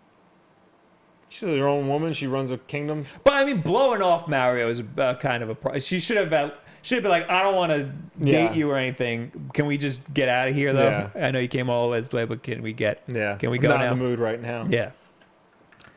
The Flaming Scaramony. No, Scarmori says Bobette when? Meaning like when am I? Yeah, I know. That's gonna be our Halloween costume. Yes. Oh, your perks are ready. Don't forget to publish. We're going to have a join button. Probably when you're watching this in the archive. JBell07017. Not legendary. Mythical. It's different. Learn that. People go hard and argue that. What? Pokemon. Is there a difference between legendary and mythical? Oh, we were talking about the one with the Yeah. With the stupid the Ditto thing, whatever his name is. The Pokemon Go exclusive new Pokemon. Yeah, there is a difference. I'm out of the game, so Legendary is like the legendary birds. Mythical is something else. Yeah. I don't know what the difference is. I will be playing. If I don't go to Comic-Con tomorrow, I'll be playing Pokemon Heart Gold on twitch.tv/Wulff Den. If I do go to Comic-Con, then screw you. Juan says, Will is such a hater in my opinion. Bob tries to find good things while giving comprehension to the bad ones. What was I hating on last week? That's shocking because I'm usually very harsh on stuff. Yeah, what were we even talking about last week? I don't know. Peachette, but there were other things. We were talking about Peach, being cold to Mario. We're talking about Pauline being cold to Mario. I was on Pauline's side. You were on Pauline's side, yes. I have all the topics right here. All right. Cloud saves. Switch cloud saves. Oh. Yeah. I'm erring on Nintendo's side for a lot of this stuff, even though Nintendo did a lot wrong. Yeah. So that's probably why. I'm mostly just calling out Nintendo for not doing what literally every other game company has done with cloud saves. Hey, you need opposing opinions most of the time. He also says, I tried pickled... Oh, this is a different... Oh, this is J Bell again. I tried pickled flavored vodka in North Carolina. What is wrong with you? And it was actually good. I was visiting. I'm from New York City. You're weird. That's weird. Like I said, pickle flavored things. Is that just salt? That sounds like just salt flavored. Or vinegar flavored. It probably vinegar and dill. Is dill a flavor? Dill is like a plant. I thought dill was the company. No. Dill is like a leaf that they soak pickles in. Okay. Anyway, Fred DM'd me. I'm gonna out him right now. It hurts to watch you guys talk about Harry Potter. I legit finished Goblet of Fire again yesterday. Order of the Phoenix reread starts tomorrow. Fred, stop liking stupid stuff. All right, now we're in the actual chat. All right, before we do that, Jordan, musician and magic something or other, magic player on Twitter, #WolffDenLive, heard there's a new Spawn movie coming out. Thoughts? Todd McFarlane is directing it himself. That can't be good. I know. He's never directed anything. He's a crazy person. He's a crazy person. I love his art. And I kind of like watching it, like his little drawing streams and stuff, because you're like, all right, we're gonna show you how to draw a Venom properly. You see the movies like this, but like the way I draw it, his mouth is this way, so I'm gonna fix that over here. Yep. He's not a good writer. He's weird. He's a very weird guy. I ran into him. I didn't run into him. Like I saw him like at last year's Comic-Con. I could have just walked up and been like, look, man, don't do it. But I didn't. I'm sorry, everyone. Twisted Shade donated $2 through Super Chat and says, just stop wasting time on social media. I think he's referring to when we were talking to about wasting time playing video games. Yeah. Delete all your social media apps off your phone. I don't know about that. Yeah. Just whatever. We talked about it already. I'm not getting back into it. Executed66 in the chat says, there is mythical is a subset of legendary that are so rare that many doubt they even exist, hence calling them mythical. Yeah, okay. I was gonna say he's got like that tablet, he's like put in like a stone tablet, like he's ancient, Yeah. Like I don't know if that. I guess that is legendary. I have the Bulbapedia article. Mythical Pokemon are a group of Pokemon seen so rarely in the Pokemon world that some question their very existence.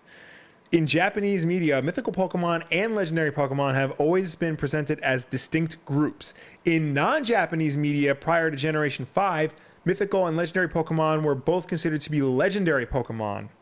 So screw you, whoever said that. And the term mythical Pokemon was unused. Since Gen 5, the two groups are presented as distinct groups in all official media. Listen, we're old school here in the Wulff We Den, are right? old school, which explains a lot. And apparently, the only mythical Pokemon from Gen 1 was Mew. And that's a retro. Yeah. That's a retroactive thing. Yeah. Is Togepi legendary or mythical? No, right? No. Because he was like the first of the next generation. Yeah. Apparently, in Pokemon Heart Gold, at least, you just get given a Togepi. You get given an egg, and then it turns out to be Togepi. Huh. Yeah, no, there are legendary beasts, and then the Tower Duo. Yeah, no, Togepi ain't nothing. Yeah. Apparently, he's great, though. I got a little Togepi with me in this freaking playthrough. Cool. SK Abid says, you suck. Jake Gamer 78, Bob, are you gonna watch the My Hero Academia movie? Oh, I gotta go see it. I'll definitely watch it when it's out on DVD or whatever, but Yeah. it's in theaters right now. I want to watch it. River says, will you please do a collab with Scott the Woz? I mean, if he acknowledges my existence. Yeah. I like his videos. Jake Gamer, Bob, are you gonna watch? I watched that. I read that already. I'm stroking out. It's. I made late. the whole It's a podcast. quarter to 11. It looks like the Game Gear is on, but it's not. It's just a reflection. Weird.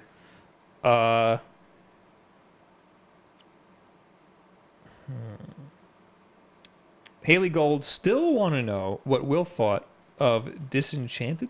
Just Disenchantment. Yeah, Disenchantment. It's Matt Groening's Oh show. yeah, I've only not good things. I've only seen the first 3 episodes, and I like it. It's just it's kind of slow getting into. You know, I can get the feeling that season 1 isn't going to like be the greatest thing in the world. But that being said, both The Simpsons and Futurama didn't become the greatest thing in the world until like season 2, season 3. So I'm willing to stick with this because what I like in the show, from the 3 episodes I've seen, and I've heard it gets better towards the end of this season. From what I've seen, like there's a lot of good stuff in there. So I just gotta find the time to get back into it. Grim Haynes says, Fred is right. You guys don't know Harry Potter. You need a Harry Potter guru like AJ is your Pokemon guru. No, we definitely don't. So my wife has seen less Harry Potter films than me. She saw the last movie because her friend made her see it. And then she saw the first movie years later with a live orchestra doing the music because her other friend made her go. That's pretty cool. Yeah. So she's only seen the first and last one.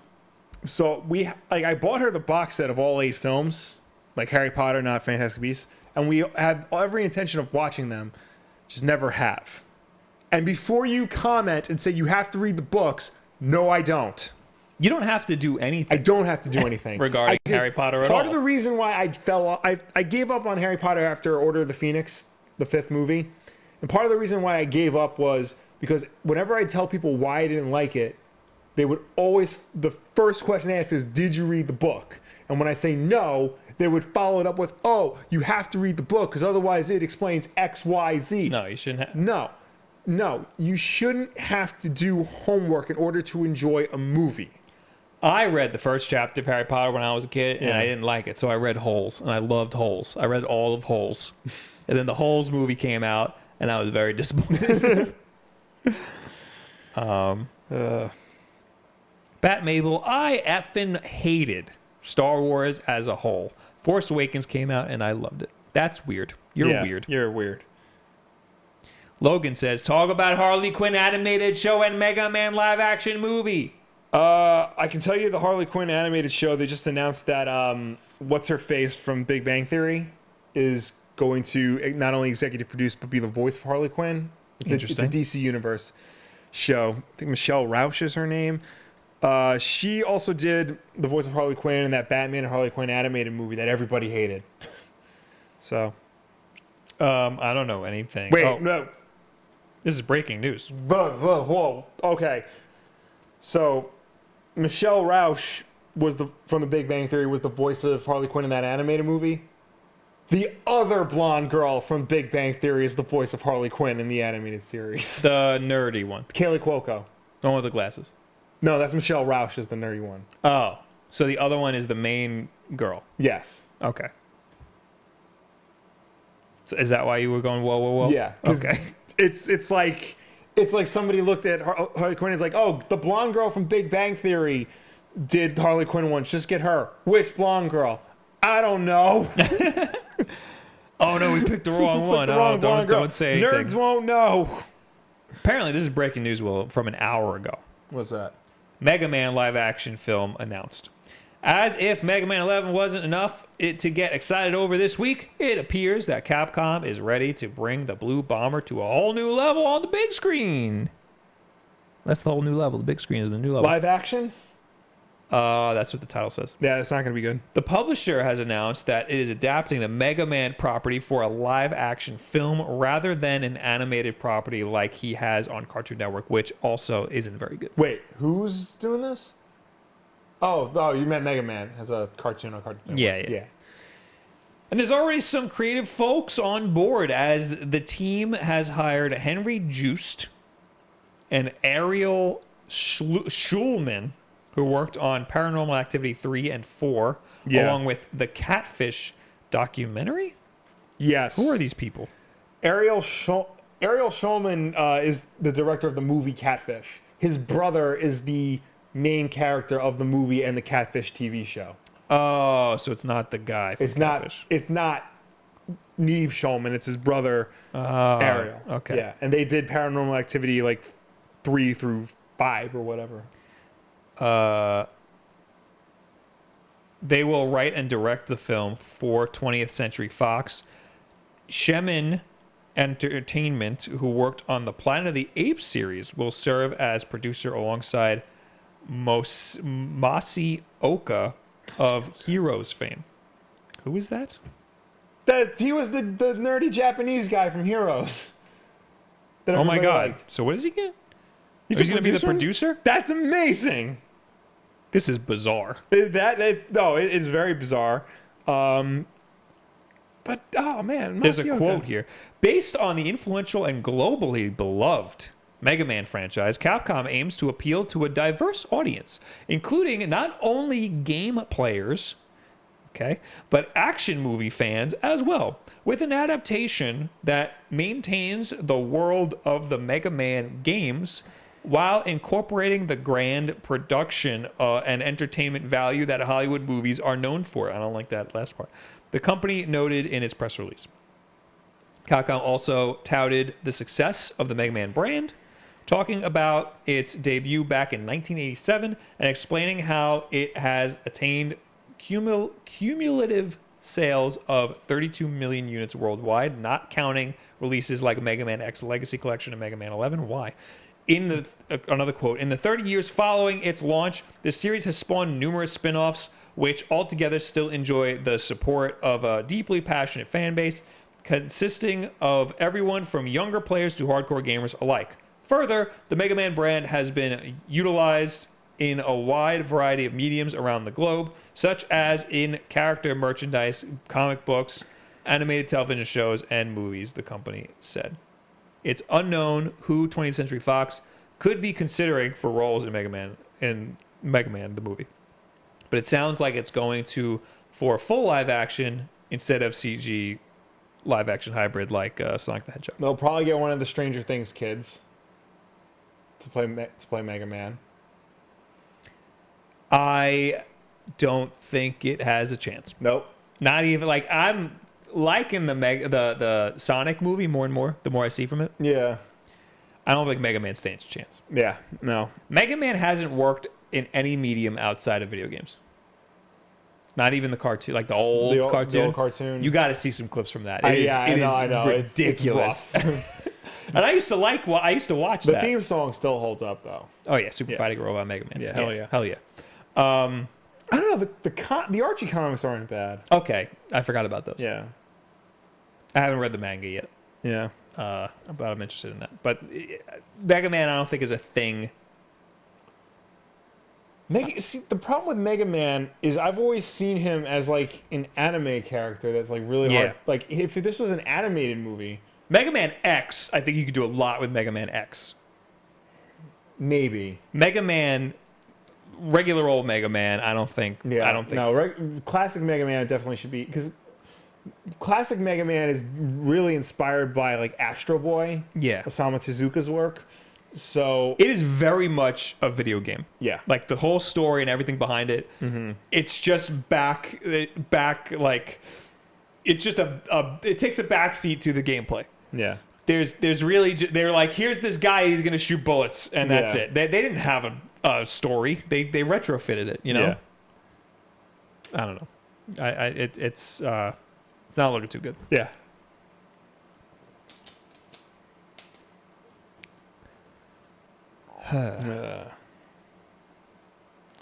You gonna pick something? Batmable says the Mega Man Battle Network cartoon was okay.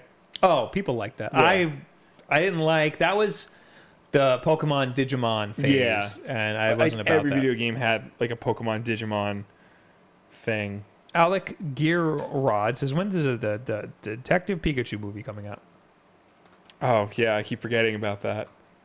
Did that wrap filming? That was a while ago. Release date May 2019.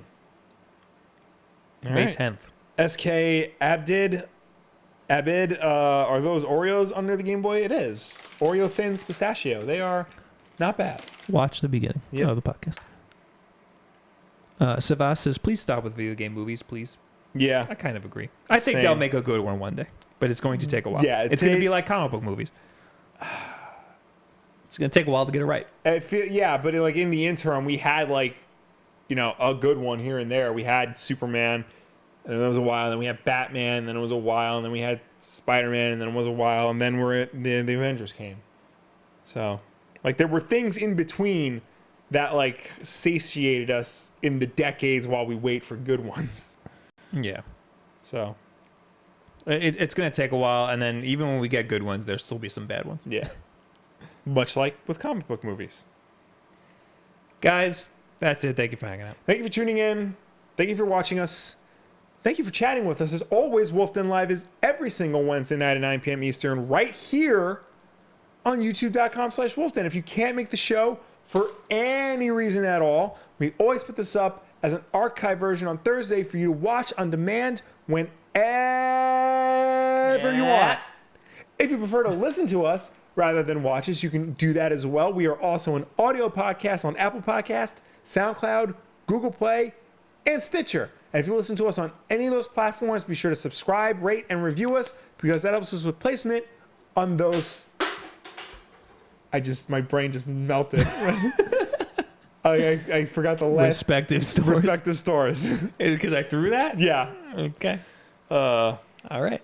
Thank you guys for hanging out. We will be at Comic-Con on Friday and Saturday. We will be at Comic-Con Friday and Saturday. If you see us, come say hello. Yeah, we don't have any plans or anything. Yeah. I want to do a raid in Pokemon Go. That's why we should have done a meetup, so I could do a raid in Pokemon Go. But anyway, yeah, we'll be there. Yeah. Come say hi. I might stream tomorrow some Pokemon Heart Gold. Maybe I won't. Go to twitch.tv/WulffDen and give a follow and put the notifications on for when I stream. I think we're going to play Mario Party on Sunday. Ooh. I'm not happy about it. I don't like Mario Party. That comes out this weekend. There's a lot of reviews out already. I could care less about Mario Party. People are saying it's not bad. Like, it's like one of the better Mario Party games. People like Mario Party, and I don't. I don't like Mario That's Party. because you don't have friends. I don't have friends. It's a garbage game. It's all luck and trash, that game. I mean, no party game is as good as Sonic Shuffle on the Dreamcast. Let's be real here. I'm kidding. That game is awful. No, GoldenEye is the best party game. All right. Thank you guys for hanging out. See you later. Goodbye. Bye.